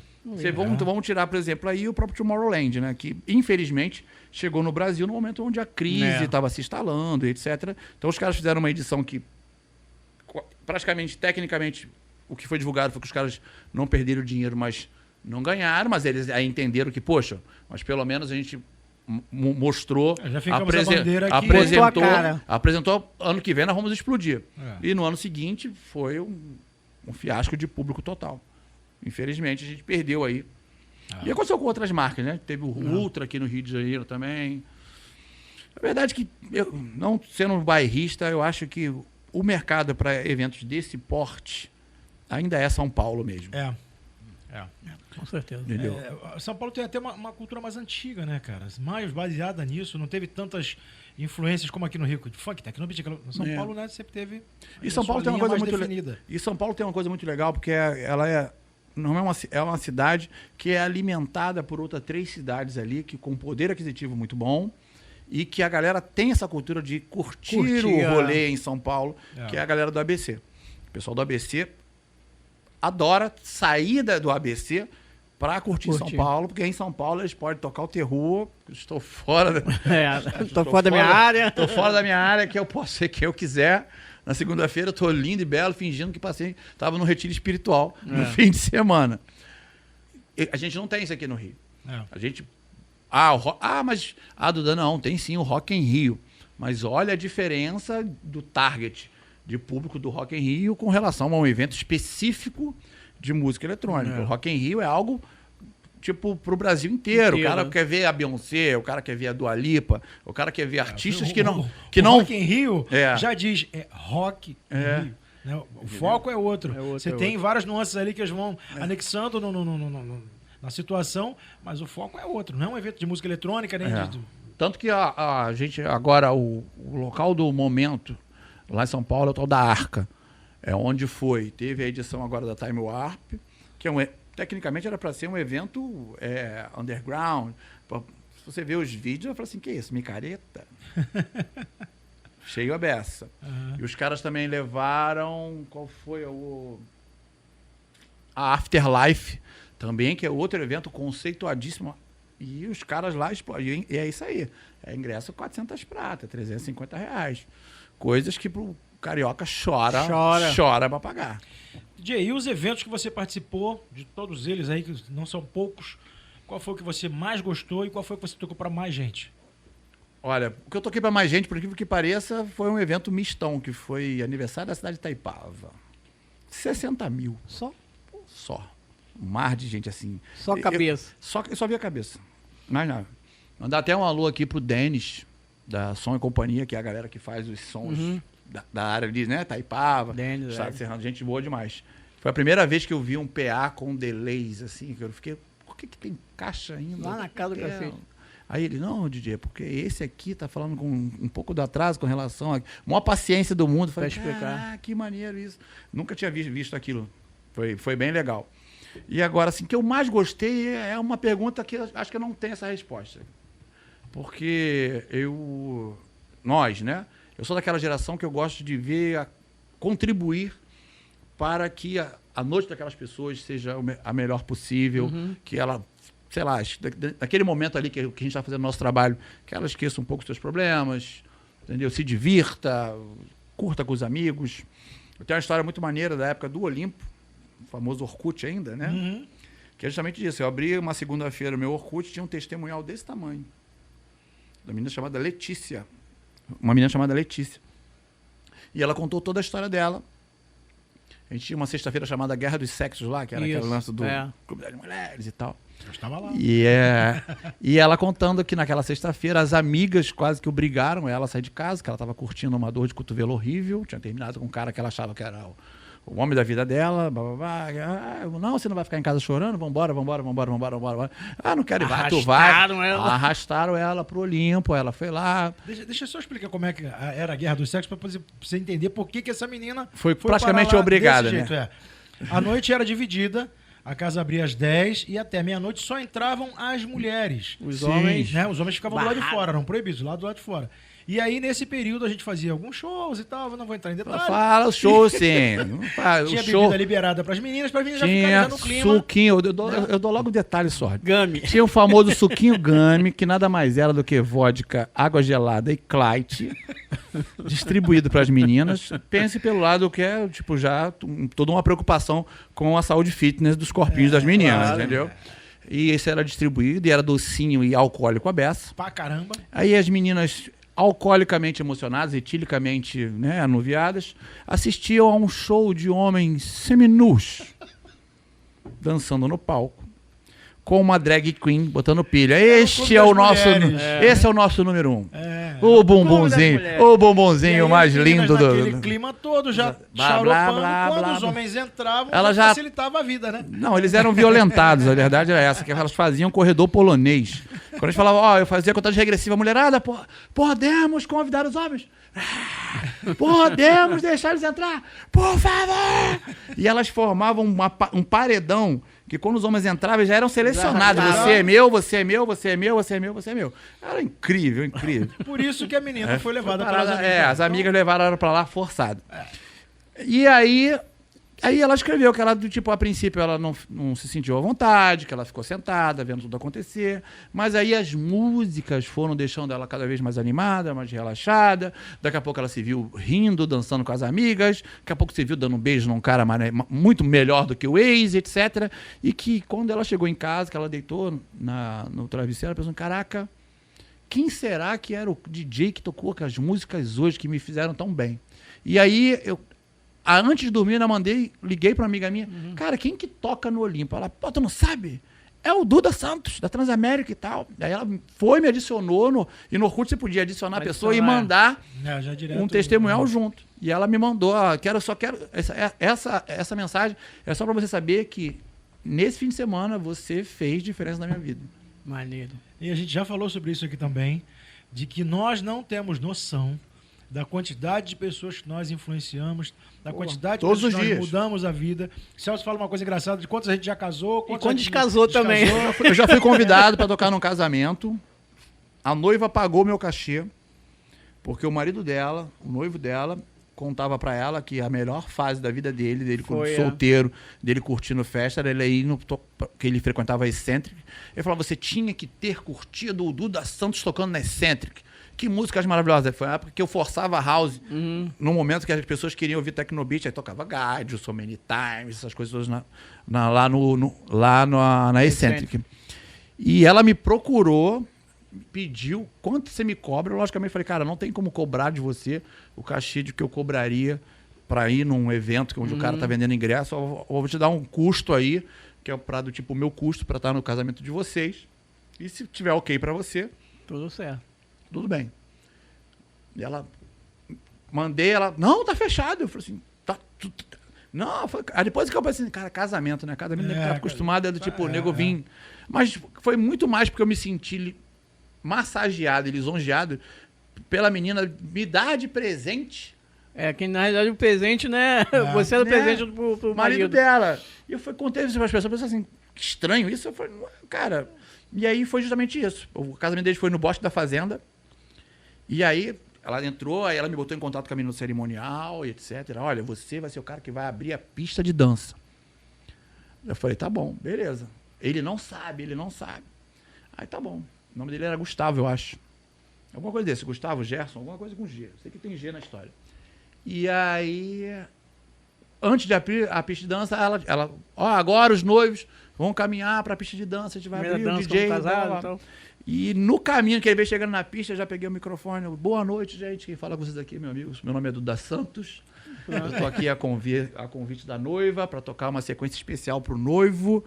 O cara largou a mão dela e veio correndo, mano. Me deu um abraço. E os amigos dele, era a galera, os padrinhos, eram os amigos dele daquela época. Tava na balada. Uma coisa muito engraçada, os caras no meio da pista, eles dançando e gritando, e tocava Gadio. Muito maneiro. Pra gente ter essa noção de o quanto o nosso trabalho, a gente mexe com música mexe com o emocional das pessoas, cria memórias boas ou ruins, aciona, né? Essas memórias. Afetiva, né? A memória afetiva da pessoa. Então, eu pensar aqui do tipo, fez o cara feliz, né? Porque ele era solteiro e estava ali contribuindo para a felicidade dele naquele momento, no dia do casamento do cara. Não tem o cara preço. Ia passar a ser infeliz pro resto da vida, tu tava ali. Exatamente, entendeu? Imagina se o cara me chama Duda. Minha primeira festa, solteiro again. Vambora. Cola comigo, por minha conta. Vai ser lá na 4x4. Opa! Eu brinco muito disso, realmente, o que o Gado falou aí. Eu falo, porra, a quantidade de pessoas que nós casamos, né? As pessoas que frequentavam e acabavam se conhecendo por nossa causa. E as pessoas que descasaram, porque às vezes quando entrava lá uma mulher lá, ia buscar o marido dentro de uma boate e saia arrancando aí pelo colarinho lá. Eu tenho amigos próximos Alguns jogaram na minha conta do tipo assim, não, você é o padrinho do nosso relacionamento. Porque você tava lá. Incentivando e tipo, o que eu faço? Eu vou botar uma música agora. Que tu... Vai que vai dar. Agora, com essa aqui ela vai ficar acessível. Vai lá. Entendeu? Vou ligar o Bluetooth dela agora. Só se conecta. E aí, depois do Olhinho, pô, além disso tudo, essas festas, tudo veio mais, tocou em mais cara. Tocou na 021, tocou Gente, Zax, eu toquei no Brasil. No Rio de Janeiro, acho que eu acho que no Rio de Janeiro não teve nenhum clube que eu não toquei. Lógico que teve aqueles onde eu acabei construindo uma história de parceria com a casa, tipo, as pessoas que gerenciavam aquelas casas. Tinha muita gente por causa da... A gente teve um momento no Rio de Janeiro que o DJ de rádio era o headline, era o cara que todo mundo procurava, porque a gente, além de estar associado àquela situação ou que é bom agora, que toca em rádio. Então, o DJ que toca na minha casa tem que ser o DJ de rádio. Não que se fosse verdade. Você contratava também porque fazia já propaganda da casa. E tinha, exatamente, tinha aquele jabazinho ali do cara pegar e anunciar, agenda, dizer que tava lá na rádio, etc. Então, nessa situação aí, poxa, eu toquei praticamente de Rio de Janeiro. Toquei de Búzios até a região serrana.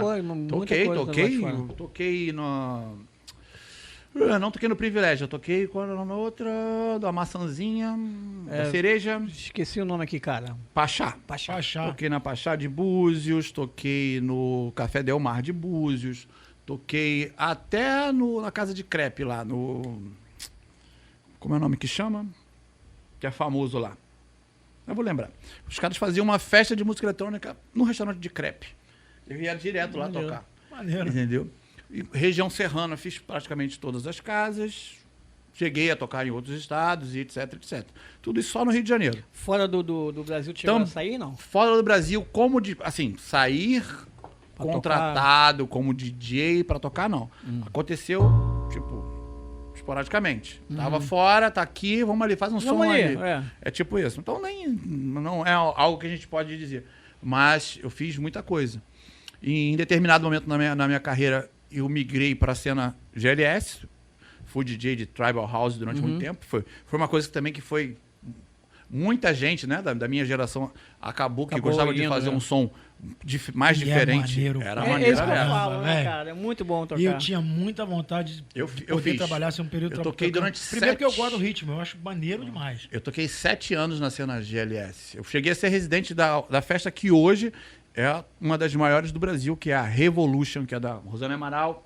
Beijo pra você. Da minha geração, Marcos Vinícius, foi DJ da Beat, que era uma festa... Primeira Beat que eu fui, eu falei assim...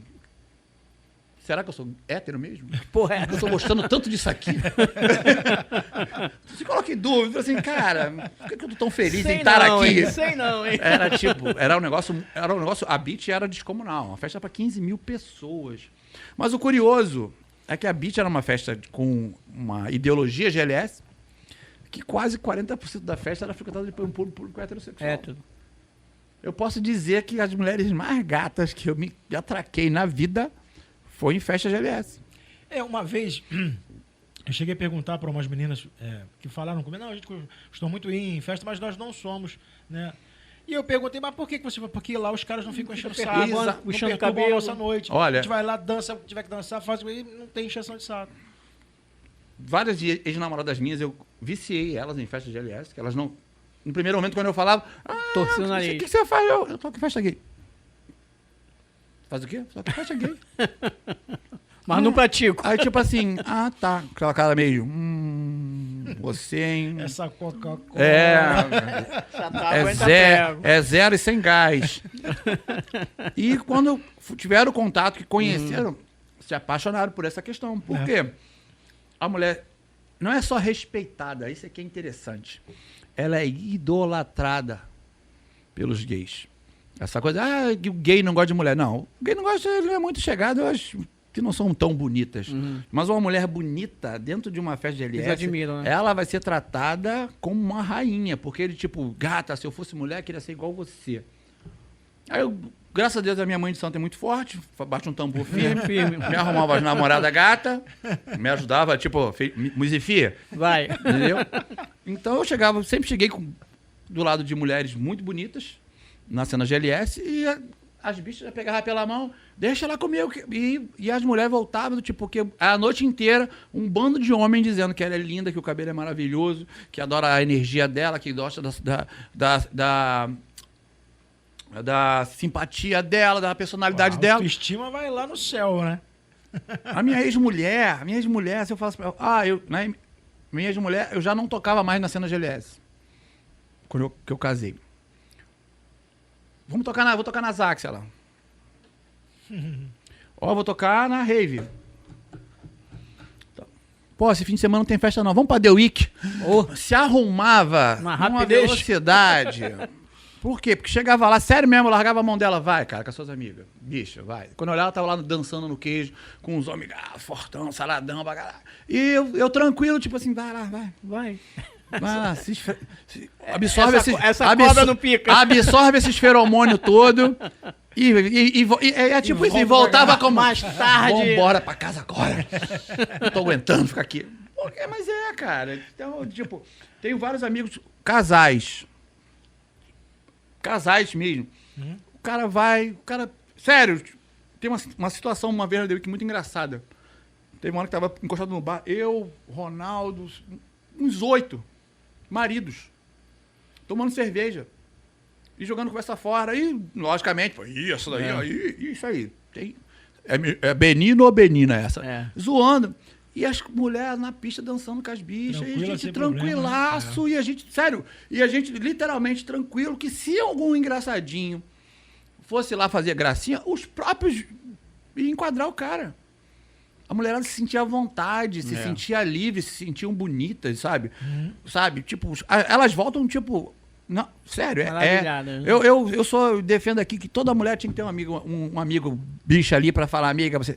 Até pra quando a gente dá aquela vacilada, é um amigo viado, ele vai lá que, não, você é bonita assim, você é maravilhosa assim, tem que ter, cara. Dá uma massageada no ego. Cara, sério, a cena gay é um negócio, pra quem não vai pra lá buscando, né,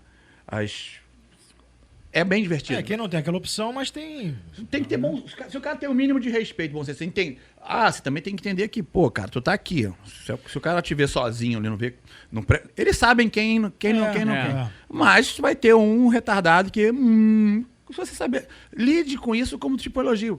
Pô, cara, obrigado pelo elogio, mas... Normal. Eu não gosto disso, não. Tem que ser...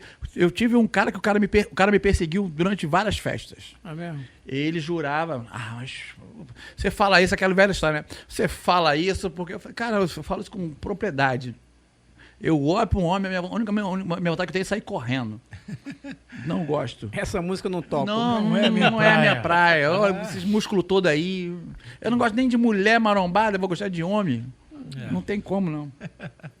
Aí, quer dizer, esse período que você ficou nas boates de LS, foi um aprendizado, você passou pra rave.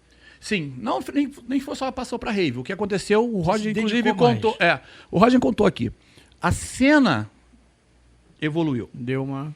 Entendeu? Lá em 2003, 2004, você tinha que meio que ir pros guetos. Para tocar música eletrônica. Né? Ou você ia para a cena GLS, ou você ia tocar para as festas mais underground. E era engraçado o seguinte, não existia rede social e os eventos eram gigantescos. Né? Eram. Como é que esse povo se comunicava, cara? É verdade. Porque às vezes nicho. Era lá no meio do mato. É nicho, né? é nicho. Fazer lá em Xerém. Porra, cara. Eu me lembro que a primeira festa de música eletrônica, assim, sem ser gay, tocando techno, foi uma época que Léo Janeiro, toda essa galera, o Floizil, toda essa galera acabou cambando pro som conceitual. Quem me convidou pra tocar foi o Tony de Carlo. Vocês têm que trazer o Tony. Vocês têm que trazer o Tony aqui, cara. Ele é casado com uma prima minha, cara. É mesmo? A Mônica é sua prima? Mônica, é. São aí, fofos. segunda vez que a gente fala dela aqui.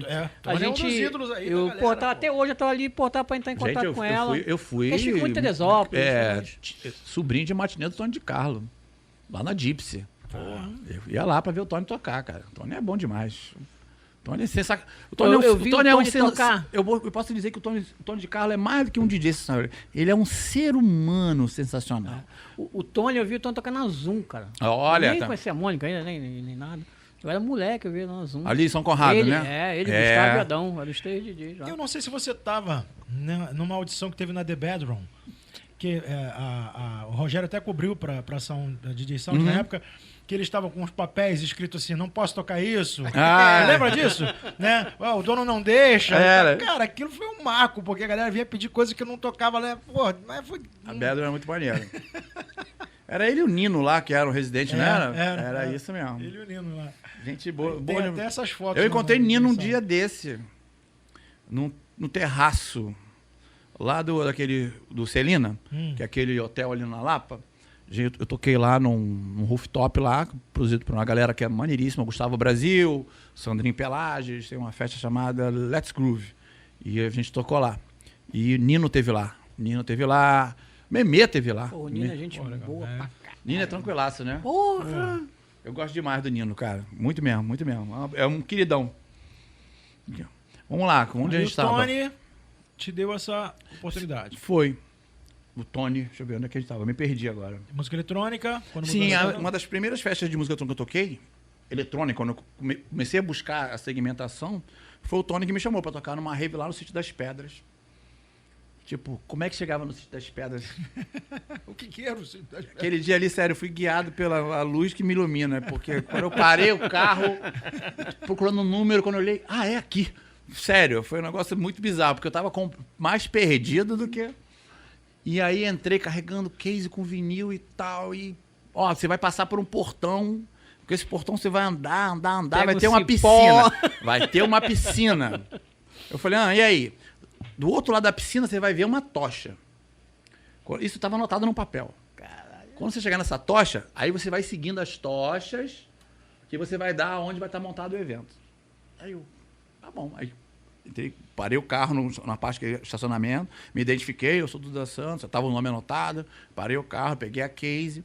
Aí, onde é que é a piscina? 2 quilômetros Aí o cara, onde é que é a piscina? O cara, segue aqui, DJ, ele vai ver a piscina. Eu falei, consegui chegar na piscina. Aí quando eu olhei a piscina, tinha uma tochinha lá no cantinho. Aí fui lá, quando eu parei na tocha, eu olhei, tinha outra. Aí fui seguindo a tocha, cheguei numa clareira, Bruxa de Blair, a parada. Bate uma ventania, tá Blair, todo mundo perdido. Não, Bruxa de Blair, legal. Bruxa de Blair.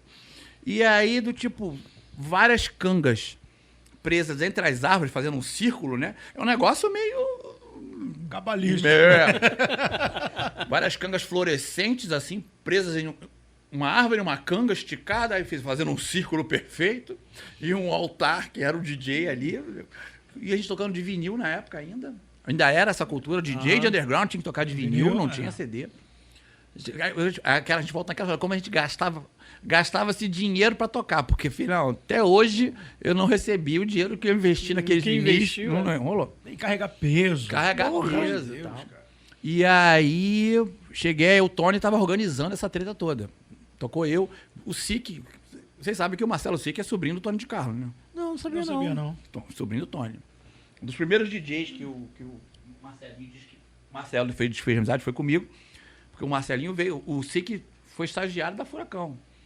Foi estagiário do Dennis e tal. E ele é outro também que tem muita história pra contar. E aí eu fui o cara que meio que batia muito papo com o Sique, né? Porque ele era bem novo. O resto da galera já era... Molecote, E aí a gente foi tocar nessa festa lá. E eu, não entendia nada, não bebia. Imagina, cara, uma festa de música é um cara que não bebe, não fuma, não usa nada. Assim, olhando... Chupa uma bala. Olhando pra tudo do tipo... Maravilhado, gente, que diferente. Porque era muito diferente do que a gente estava acostumado. Entendeu? E aí eu entrei pra tocar. Eu acho que o Marcelinho até tocou. O Marcelinho tocou umas 3 festas comigo. A gente virando essas músicas, pra época do tipo, nossa, que som diferentão e tal. Só que eu, particularmente, eu não continuei no underground por questões financeiras mesmo. Chegou uma época assim, cara, tá muito caro pra ficar comprando disco pro cara pagar ajuda de custo pra tocar, né? Porque o nego fazia porque queria, que era um... É o amor mesmo.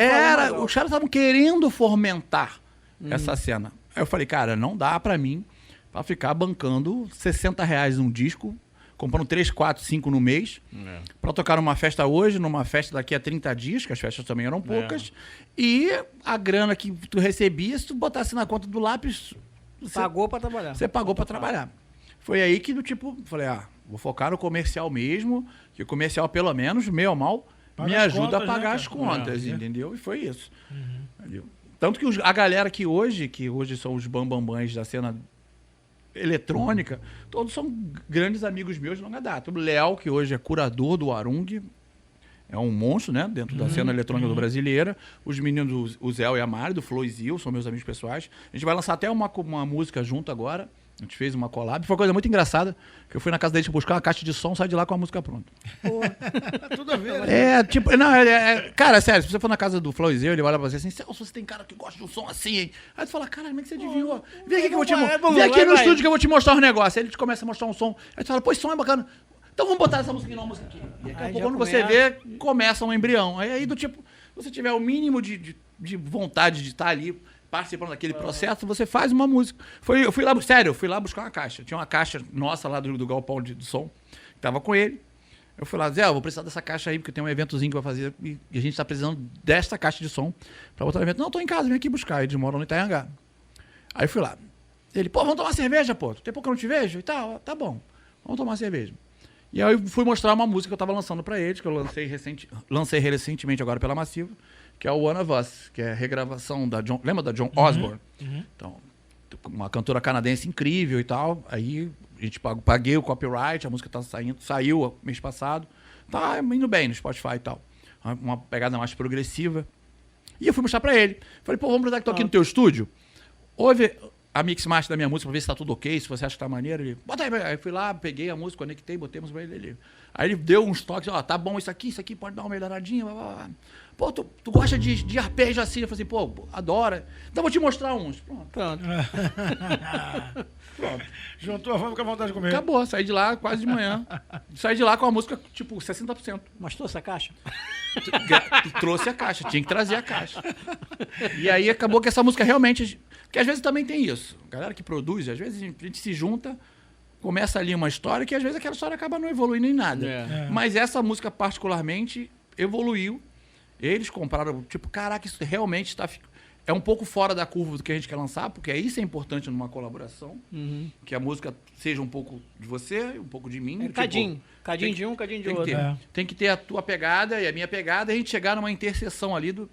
E eles acabaram gostando tanto do produto final, que ele falou, cara, a gente vai lançar isso como Flow e Zil, sim. Eu podia pegar um codinome qualquer e a gente lançar. Eles têm uma gravadora também. Eles têm a Tropical Beats, que já rola há muito tempo. Então, provavelmente não vai sair pela Massiva, porque não é uma música com a pegada da Massiva, como eu falei pra vocês. A minha gravadora busca um som mais comercial mesmo. Pois é, fala aí um pouquinho da Massiva aí. Como surgiu essa ideia, tu partir pra esse lado aí? Da gravadora? Então, durante a pandemia, eu e o Werneck acabou se aproximando na pandemia por causa das lives de flashback. A gente já tinha uma amizade, a gente já tinha trocado ideia por outras coisas. E ele viu eu fazendo uma live de flashback, em homenagem a um falecido DJ. Vocês conheceram o Overnight. Vocês lembram? Sim. Vila era vizinho nosso, amigo de infância do meu irmão Daniel. E ele era o cara do flashback ali. A gente batia a boca, não, discutia, porque ele defendia que isso é música. Hoje em dia é lixo. Acabou a música depois de 1998, depois dali não tem mais música. E aí, a gente vira e mexe, eu ficava mostrando, Vila, mas não é assim, cara, tem coisa nova que também é legal. Pense que quando essas músicas foram lançadas, muita gente torceu o nariz e achou que aquilo ali não ia ser nada, e hoje se tornaram clássicos, etc. E ele era do tipo Talibã ali, do tipo... radical. Era bem radical. E ele veio a falecer, né? De Covid, infelizmente. E ele tinha deixado 2 pendrives comigo para que eu botasse algumas coisas minhas que eu tinha arquivadas daquela época no pendrive dele. Porque foi uma discussão sobre qualidade de áudio. Que o Vila também não entendia a diferença de Wave e MP3. Ele não entendia nada disso. Eu falei, cara, eu tenho essas músicas que tá tocando aí, que a qualidade tá meio reduzida, eu tenho qualidade melhor, eu vou pegar, substituir os teus arquivos pelos meus arquivos, pra você perceber a diferença. Tipo assim, foi quase tipo assim, pra tu prestar atenção que tem diferença. Aí tá, aí aconteceu dele ficar doente, mas os pendrives acabaram ficando comigo. E aí um dia eu abri a live em casa, em homenagem a ele, fiz uma live de flashback. Pô, que tocando as músicas que eu sabia que ele Eu gostava. gostava. Entendeu? Aí toquei OMD, Pandora's Box, todos os Simple Charola. Minds, os Simple Minds da vida, os Yazoo da vida. Ele adorava synth pop. Entendeu? E essa live do tipo foi um furdunço, porque eu fiz pelo Facebook mesmo. Por algum motivo, o Facebook naquele dia liberou. E ficou explodido. Foi até um dos motivos dessa galera da Blue Garden também ter me encontrado né? e começado toda essa história das lives de flashback. Eu comecei a fazer live de música eletrônica toda quarta-feira e todo sábado à tarde eu fazia a live de flashback. Tipo, 3, 4 horas de live Maneiro. no YouTube. Aí vinha desde o soul, tocando lá o charmezinho. Fazia o baile, né? Tocava os Abria a charmezinhos sequência. da época da Blue Garden, que a galera, os Don't Leave Me da vida, e vinha os Notorious B.I.G., e vinha subindo. Eu cheguei a refazer a abertura da Blue Garden na live. A galera deve ter A enlouquecido, né? gente arrumou um vídeo. Lembra do Orion? Aquele aparelho que abria? Uhum. Daniel achou o vídeo do Orion no Porra, YouTube. maneiro. A gente baixou o vídeo.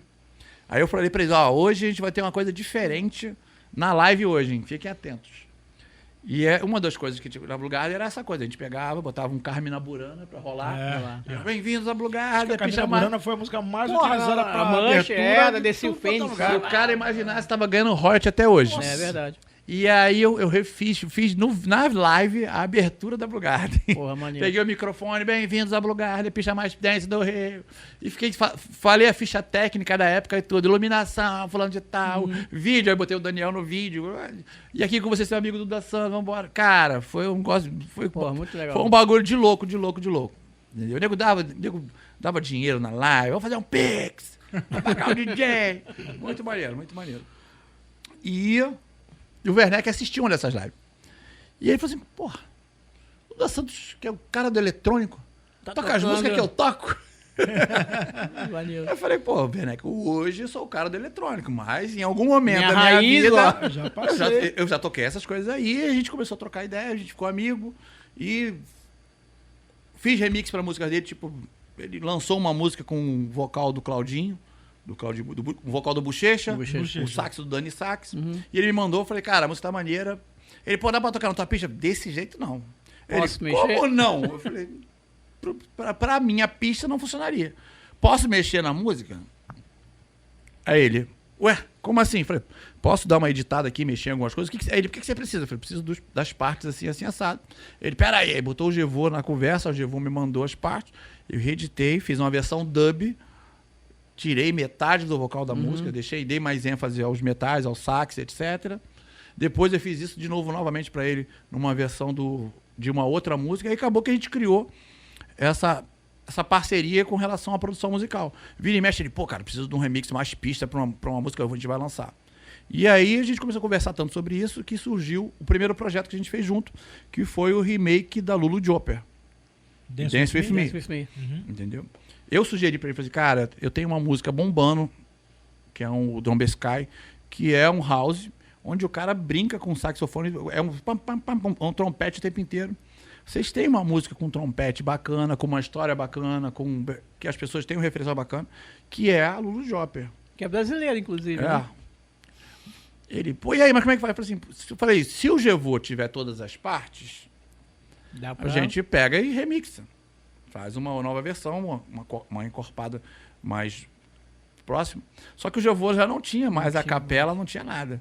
Aí o Werneck, aí virou todo um projeto, porque teve que acionar a Lulu, gravar tudo Com de ela. novo, Caramba, afinar cara. a capela de novo, entendeu? Aí foi todo um processo. E aí a gente lançou Lulu Jopper, Dance With Me, já tipo como eu, o Werneck e o Gevô, como artista junto com ela na coisa. Teve vários remixes também. Tá disponível lá no coisa da Massiva, free download pra galera. E aí começou essa história. E aí o Fabinho, o Mr. Jam, que é muito amigo do Werneck e do Gevô também, que o Gevô sempre foi o cara que fez as mix master dele, também começou a se aproximar da gente. Aí rolou o projeto de remixes do Cassino, Can't Get Over. E aí a gente conversando informalmente, eu, o Fabinho e o ex-vocalista, que era o Fer, ele, a gente vai fazer uns remixes, queria um remix Tech House. Podia fazer, né, Dudu? Eu falei assim, tá, eu faço. Ah, mas aí tem que ver quanto você vai cobrar. Não, cara, a gente faz. vocês me dão... Como é que vocês fazem normalmente? Normalmente a gente dá o royalty do produtor. Eu falei, tudo bem, a gente faz o remix. Eu topo. Vai ser maneiríssimo remixar o Can't Get Over. E aí, remixei o Can't Get Over, fiz uma parceria, inclusive na Can't Get Over, eu chamei a Sam Ferry, que foi minha aluna, pra fazer comigo, assinar a collab, que eu achei, cara, porque aconteceu o seguinte, eu fui mostrar a música pra ela. Falei, cara, tô remixando uma música. Ouve aí. Aí ela ouviu. Adoro. Já acho que eu tinha que entrar nesse projeto. Aí eu falei, caraca, não, porque essa música aí tem a ver com a minha história. Eu lembro dessa música tocando no Olimpo, e blá, blá, blá, eu era garota, etc. Eu falei, tá, tu quer participar? Então tá bom, então vamos fazer. Foi até um processo complicado, porque foi um período onde ela perdeu a mãe, e a música ficou parada ali, do tipo, o prazo pra entrega tava estourando, e ela do tipo, naquele turbilhão de emoções e tal. Eu cheguei, porque collab é o seguinte, eu venho, mexo, faço uma parte. Te mando o projeto. Aí você vai lá, mexe, me manda o projeto de volta.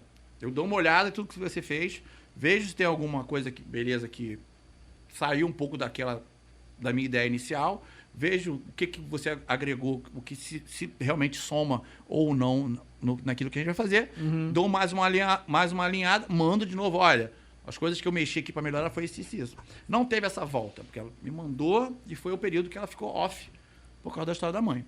Então, do tipo, eu recebi tudo que ela mandou, fechei a música e não tivemos a oportunidade de eu mandar para ela mexer novamente. E ficou naquela, será que a música tá boa o suficiente? Será que tá pronta? Será que não tá? E aí, faltando uma semana para pro lançamento, tendo que mandar a música para mixar e masterizar, eu falei, Sam, e aí? Ela, irmão, quero tá na música, mas... Não tô em condição. Eu falei, então eu vou fazer o seguinte, eu vou dar um último tapa aqui, E vai do jeito que da última vez que a gente mexeu, e seja o que Deus quiser. Graças a Deus, até onde a gente tinha feito, estava bem bacana, teve poucos ajustes para fazer na questão de mix e master, e de todos os remixes, foram quase 8 remixes, o segundo remix mais tocado foi o nosso. Valeu. O primeiro foi do Print, que é um garoto que já era consolidado na cena, e do tipo, eu estava voltando a produzir depois de muitos anos, tem muito tempo que eu não fazia nada, eu voltei a produzir por conta da pandemia, cabeça vazia, tinha que movimentar tive que movimentar de alguma maneira, foi aí que eu caí dentro, reassisti algumas coisas que eu tinha meio que estava em dúvida com relação ao Ableton, fiz um curso de teoria musical para a produção, que era sempre uma coisa que eu achava que eu pecava muito, a parte de teoria musical, notas, acordes, harmonia, essas coisas, e aí caí dentro. Graças a Deus, não tô...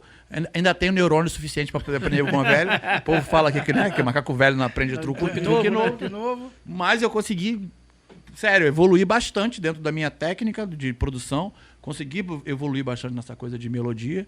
E tenho conseguido bons resultados com as músicas. A One of Us, por exemplo, eu fiz a música inteira. Toda a parte de bateria, melodia, harmonia. A parte foi mixada e masterizada lá em Miami, pelo Paulo Gevô, mas a música inteira. E eu fiz coisas nessa música que eu já nunca tinha feito em músicas anteriores. E o que tu prefere, Jay? Tocar ou produzir? Cara, não, eu sempre vou preferir tocar porque é o momento que você realmente impacta. A reação é na hora. A reação nas coisas. A produção é um negócio muito legal para essa questão da materialização das ideias. Hoje o mercado meio que empurra, né? Quase que oprime a galera a produzir. Eu não acho que deveria ser assim. Eu acho que o cara que busca produção é quando ele chega num patamar, num nível de compreensão que ele começa a sentir falta de coisas nas músicas que vão dar uma identidade pro som dele. Tipo, poxa, eu gosto de uma pegada assim assada. Eu não estou achando músicas com essa pegada. Então eu sou obrigado a produzir aquilo que vai colaborar, vai transformar o meu set mais interessante. E não do tipo, por obrigatoriedade. Não chega. Tem gente que está indo produzir para simplesmente clonar ou copiar coisas que já existem. Não está trazendo nada seu, novidade, nada do tipo diferente para a produção. Eu fiquei num hiato muito grande de produção, talvez por causa disso. Porque durante muito tempo eu não estava sentindo necessidade de pegar, de sentar para mexer, para fazer. Muitas vezes caraca, música tal. Pô, aí eu ia procurar, acabava achando remixes legais, bem legais, produzidos. Então, tipo, não tem esse precisa preciosismo mexer, de, eu tenho que fazer uma versão minha. Se essa daqui é muito Já boa. tá te atendendo, vambora. E eu sou muito disso. Eu tenho músicas que eu fiz. Se sair uma versão melhor, que eu acho que é melhor do que a minha, eu toco a que é Toca melhor do que a outra, minha. né? Eu não tenho o menor problema com isso. Não tenho a questão do DJ. Minha maior preocupação é o que eu entrego pra minha agradar pista. o público. Entendeu? Não é do tipo, o o foco. meu ego do tipo, mas eu tenho a minha versão, tem que tocar a minha. Eu só Não. vou tocar a minha. Do cara é melhor do que a minha. Por que eu vou tocar, abre aspas, algo inferior, digamos assim? Talvez ele teve alguma sacada mais a ideia brilhante. do cara, de repente, né? foi Ele teve superior alguma e tal. sacada mais brilhante do que a minha para determinada. Ele É muita pretensão, né? Não, o que eu faço é o que eu toco e pau e não tem nada melhor. Não tem. isso é pretensioso. Mas, poxa, mas os produtores, a maioria toca os seus sons e tal. É uma situação completamente diferente. Quando o cara tá ali, porque ele tem uma base de fã enorme. Não, ou que ele produziu a música totalmente, ele não fez versão, não fez não. Exatamente. Isso aí é É. do zero. É uma A música música própria. própria, né? A música própria, beleza. É isso que eu penso. Se o teu show é baseado em músicas autorais suas, Isso etc., sim, é. e você construir uma reputação, construir uma base de fã em cima daquilo, o fã vai querer ouvir aquilo. A pessoa que paga ingresso pra te ouvir, vai querer ouvir aquela... Não adianta, entendeu? Hoje, a gente vê um conflito muito interessante, que é o vintage. O vintage são dois artistas numa mesma marca. Você tem o vintage que toca o som quando ele é contratado para ser o vintage culture, que aí ele vai lá e ele tem que tocar as músicas que são as músicas do vintage culture, é o show do vintage culture que as pessoas esperam Espero ouvir, que é. seja. E quando ele faz os long sets, onde ele mostra o lado DJ de verdade, os sons que emocionam ele, os sons que ele pesquisa, as coisas que ele garimpa. Então eu falo porque hoje existe essa diferença.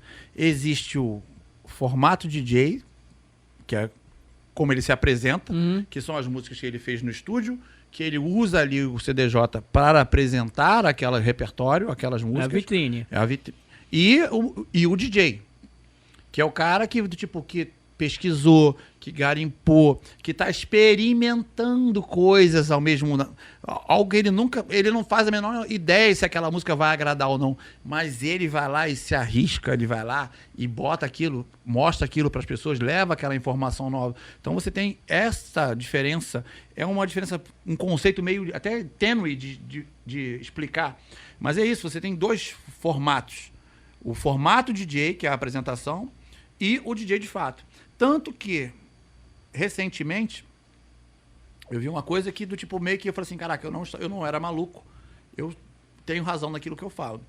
Todo mundo já ouviu falar do Rufus Del Sol. Rufus Del Sol não é um projeto de DJ. Eles são uma banda. É. Uma banda que produz música eletrônica. E eles vão se apresentar, ou se apresentaram aqui no Brasil, não como banda. DJ set. DJ. Ou seja, eles vão ser formato DJ. Não, vão tocar músicas dele e músicas de outros artistas claro. mesclados. Vou fazer na aquele situação. set ali abrindo o leque. Então, eu já discuti sobre isso. Entendam que existe dois tipos de... Porque hoje o mercado fala assim, você é DJ, qual você lançou? Não é por aí. Não é por aí. Tá, a coisa tá meio misturada Só ali. que meio nublada, entendeu? Porque o cara abre... Hoje eu vejo abrir o Instagram e o cara assim... Você que é DJ, quer lançar suas próprias músicas, ter o seu show valorizado... Você que é artista, que é produtor musical, é diferente, entendeu? O negócio claro. botou na coisa que na conta do DJ, essa coisa que o cara tem que ter músicas próprias, tem que produzir, e não é por aí. Eu conheço DJs maravilhosos que não sabem muito mal ligar o PC. Aí a gente acaba entrando naquela briga, discussão ridícula com relação ao Ghost Producer. O cara é mais DJ ou menos DJ porque lança música ou não? Verdade. Aí o cara se sente obrigado. Às vezes o cara não tem esse conhecimento, E às não vezes tem acaba tempo. produzindo uma coisa de má qualidade com essa pressão. Por essa pressão de que, se eu não botar lá na minha bio do Instagram DJ/produtor, ninguém me Ninguém contrata. E não é por aí, entendeu? DJ, redes sociais. Então, tudo basicamente Duda Santos Music. Só o... Eu costumo dizer que é mais fácil só jogar no Google. Duda Santos com 2 T's. Não se esqueçam desse O detalhe. santo dele é Meu santo é double mais T. forte. Sabe, o meu santo é aquela coisa... Santo floreado. Gente, foi 15 anos na Rádio do Tesão. É verdade, aí tem que botar mais T, né? Tem que ter mais T na parada pra poder aguentar o tranco. Então, não, foi numerologia mesmo. A numeróloga falou assim, olha só, você precisa mexer. Fumou aquele cigarro Certo. do capeta primeiro. Tem que mexer aqui nesse negócio. Botar, vamos melhorar a vibração. Mas foi mesmo. Vocês estão rindo, é mesmo, sério, cara. Foi a numerologia. Misifim! Aqui. Ô, Misifim, olha só, tá meio baixo esse T aí, é? Será que já era T de testosterona? Tá meio baixa essa taxa de T aí, vamos melhorar essa taxa de T. Faltando ter esse negócio aí, bota mais um. Só Duda mesmo, cara. Puta que Não, mas pariu. foi mesmo, o que acontece? Vocês se lembram que todos os lugares que a gente se apresentava era DJ fulano, DJ fulano, DJ fulano, DJ fulano, DJ fulano. Chegou um momento que a gente parou de usar o DJ na frente, que não fazia sentido nenhum. Até hoje eu brigo com algumas pessoas, falando assim, tira esta merda desse DJ daí. Você já viu alguém falar assim, agora com vocês hoje, a cantora Ivete Sangalo. Todo mundo sabe que Ivete Sangalo Já é cantora, é uma cantora. Como vocês, o ator Cauã Raymond, todo mundo sabe que Cauã Raymond é um ator. Então, DJ, depois que você chega num certo estágio, não tem por que botar lá DJ na frente. Todo mundo sabe que o cara Vira é DJ. pleonasmo. E aí, o que acontece? Só que o DJ, dentro da numerologia, ele tinha um peso numeral ali, o DJ, Duda Santos, aquele DJ, somava. Quando a gente parou de usar, eu estava conversando sobre isso. Ficou capenga. Ficou capenga.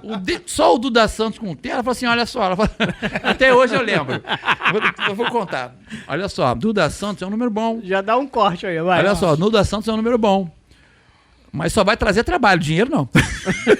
Você vai trabalhar beça, vai tocar muito, mas dinheiro que é bom, filho, você não vai ganhar. Aí eu, e aí, como é que faz? Não, melhorar isso. Vamos mexer aqui, fazer, ó, vamos somar aqui, envolver, fazer um cálculo aqui para poder, o número que está dando aqui, dar uma subida e melhorar um número com mais prosperidade. E aí ela chegou que tudo que ela podia fazer dentro do Duda Santos, botar um segundo T, transformava o número final, que é na redução do nome, para um número que ela falava que virava um número mestre, e esse número mestre ia me trazer muitas vitórias. Eu falei, gente, se é por causa de um T, bota esse T agora. Eu vou ligar pra ela e perguntar quanto é que tá custando um T que eu vou botar no meu A também. pergunta de R$1 milhão adiantou? Ela acertou? Gente, eu sei que quase 30 anos depois, eu ainda estou aqui. E não estou esperando aquele dinheiro todo. Ainda tá chegando, né? Deve estar rendendo em alguma conta nas Agora Caimãs. deve ter falado pra colocar 2 T's e você colocou um só. Mas Eu acho que o dia que ela falou que ela ia cobrar mais, É, entendeu? eu acho que foi um negócio desse, cara. Mas acabou. E foi, cara, foi muito maneiro essa história do duplo T, porque eu fiz uma campanha na rádio, né? Falei, Eu não gente, lembro disso não, foi mesmo?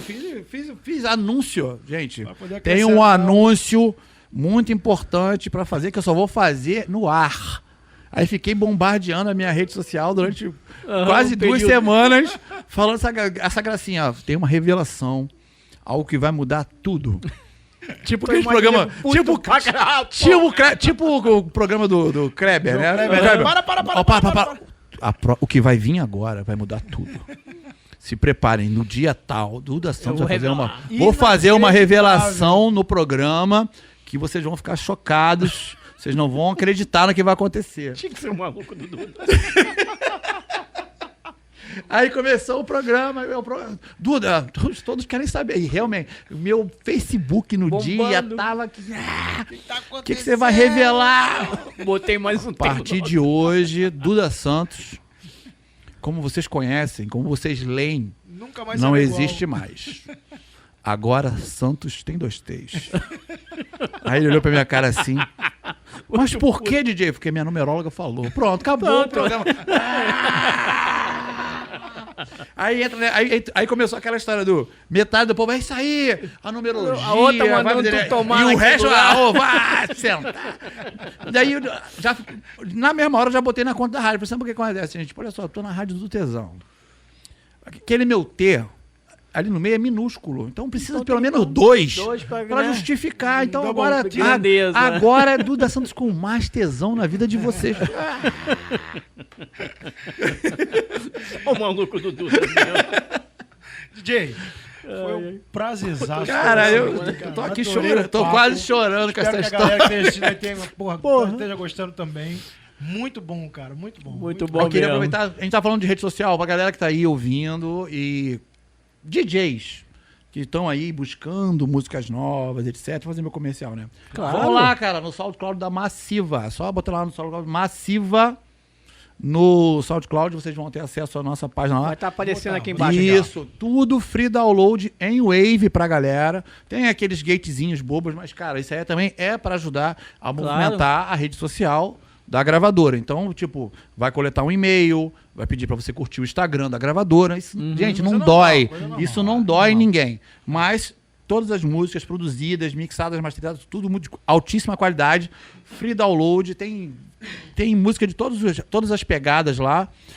Tem coisas minhas, tem coisas do Jam, tem coisas do Werneck. Então, tem artistas que lançam música com a gente. Beleza. O Roger lançou uma faixa com a gente. Tem uma faixa do Roger chamada Devil Blue, que tá lá pra galera. Então, vai lá, SoundCloud da Massiva, baixem nossas músicas, toquem. Se quiserem fazer story, dando feedback, a gente reposta. Duda, tô aqui na balada, tô tocando agora aqui, tua música tal. Legal. Faz um story, marca a Massiva, me marca, que eu reposto pra todo mundo crescer junto.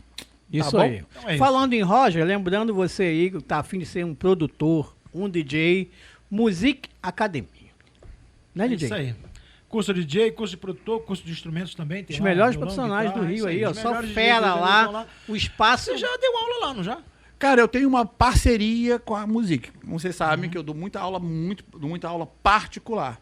E o Roger tem esse Tem, esquema lá de é, aulas. Então, quando a Music não consegue atender a demanda muito grande, aí o Roger me aciona. Inclusive, isso é um fator interessante. Você não precisa estar presente lá. Se quiser, você pode ter um professor na sua casa, aí, na sua sala, no seu quarto, seja lá onde for, ali te ensinando como todos os caminhos para você ser um bom produtor ou um DJ. Não é isso, verdade. DJ? Dá uma olhadinha lá.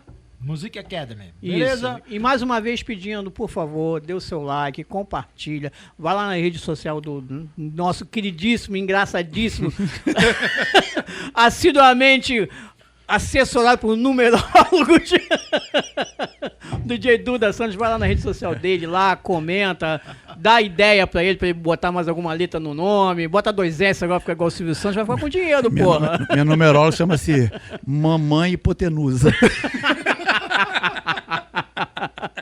Vai lá, gente, por favor, compartilha, mostra aí pro teu vizinho, cachorro, papagaio, periquito, pro canal ganhar relevância. Tá vindo muita gente legal. Agora já tá começando a acontecer um fenômeno que as pessoas já estão ligando, pedindo pra participar, que é muito legal. imaginava, já não Gente vemos que a há gente muito nem tempo. imaginava. Essa semana eu Pô, recebi muito legal. uma notícia assim que, o Papa mesmo da parada falou, ó, quero participar dessa porra. Então, prepara que vem muita Muita coisa novidade boa pra por aí. Gente, o vocês aí. lance do like é importante porque isso aí é até um feedback, é uma Isso. ideia que o canal tem de saber da relevância É. do conteúdo e pra saber qual caminho seguir Isso e aí. entregar pra vocês E a galera mais que tá divertimento. comentando aí, dando os toques aí, ó, porra, DJ, tá melhorando, tem que melhorar isso. Essa semana teve um até, acho que é André, se eu não me engano, que deu um toque aí. Obrigado, André, pela força, a gente tá aqui pra isso mesmo, cara. Aqui é pra somar mesmo. Isso aí. Não Valeu, isso? gente. Gente, Vamos obrigado. ficar por aqui. Obrigado, meus amores. Me diverti. Duda, Roger, porra. tava ótimo aqui o coração, Roger. O coração. O Celso falou que vai mandar o que sobrou aqui pra Vai mandar pra vai Music. mandar pelo Uber. Antigamente ele morava aqui perto, era mais fácil. Agora tá lá Agora- na casa do cacete, agora- pô, é difícil. Mauricinho bronzeado artificialmente agora. Valeu, gente. Até a próxima. Tchau, Fiquem com gente. Deus. Tchau, Valeu, tchau. se liga no canal, dá o like aí, porra.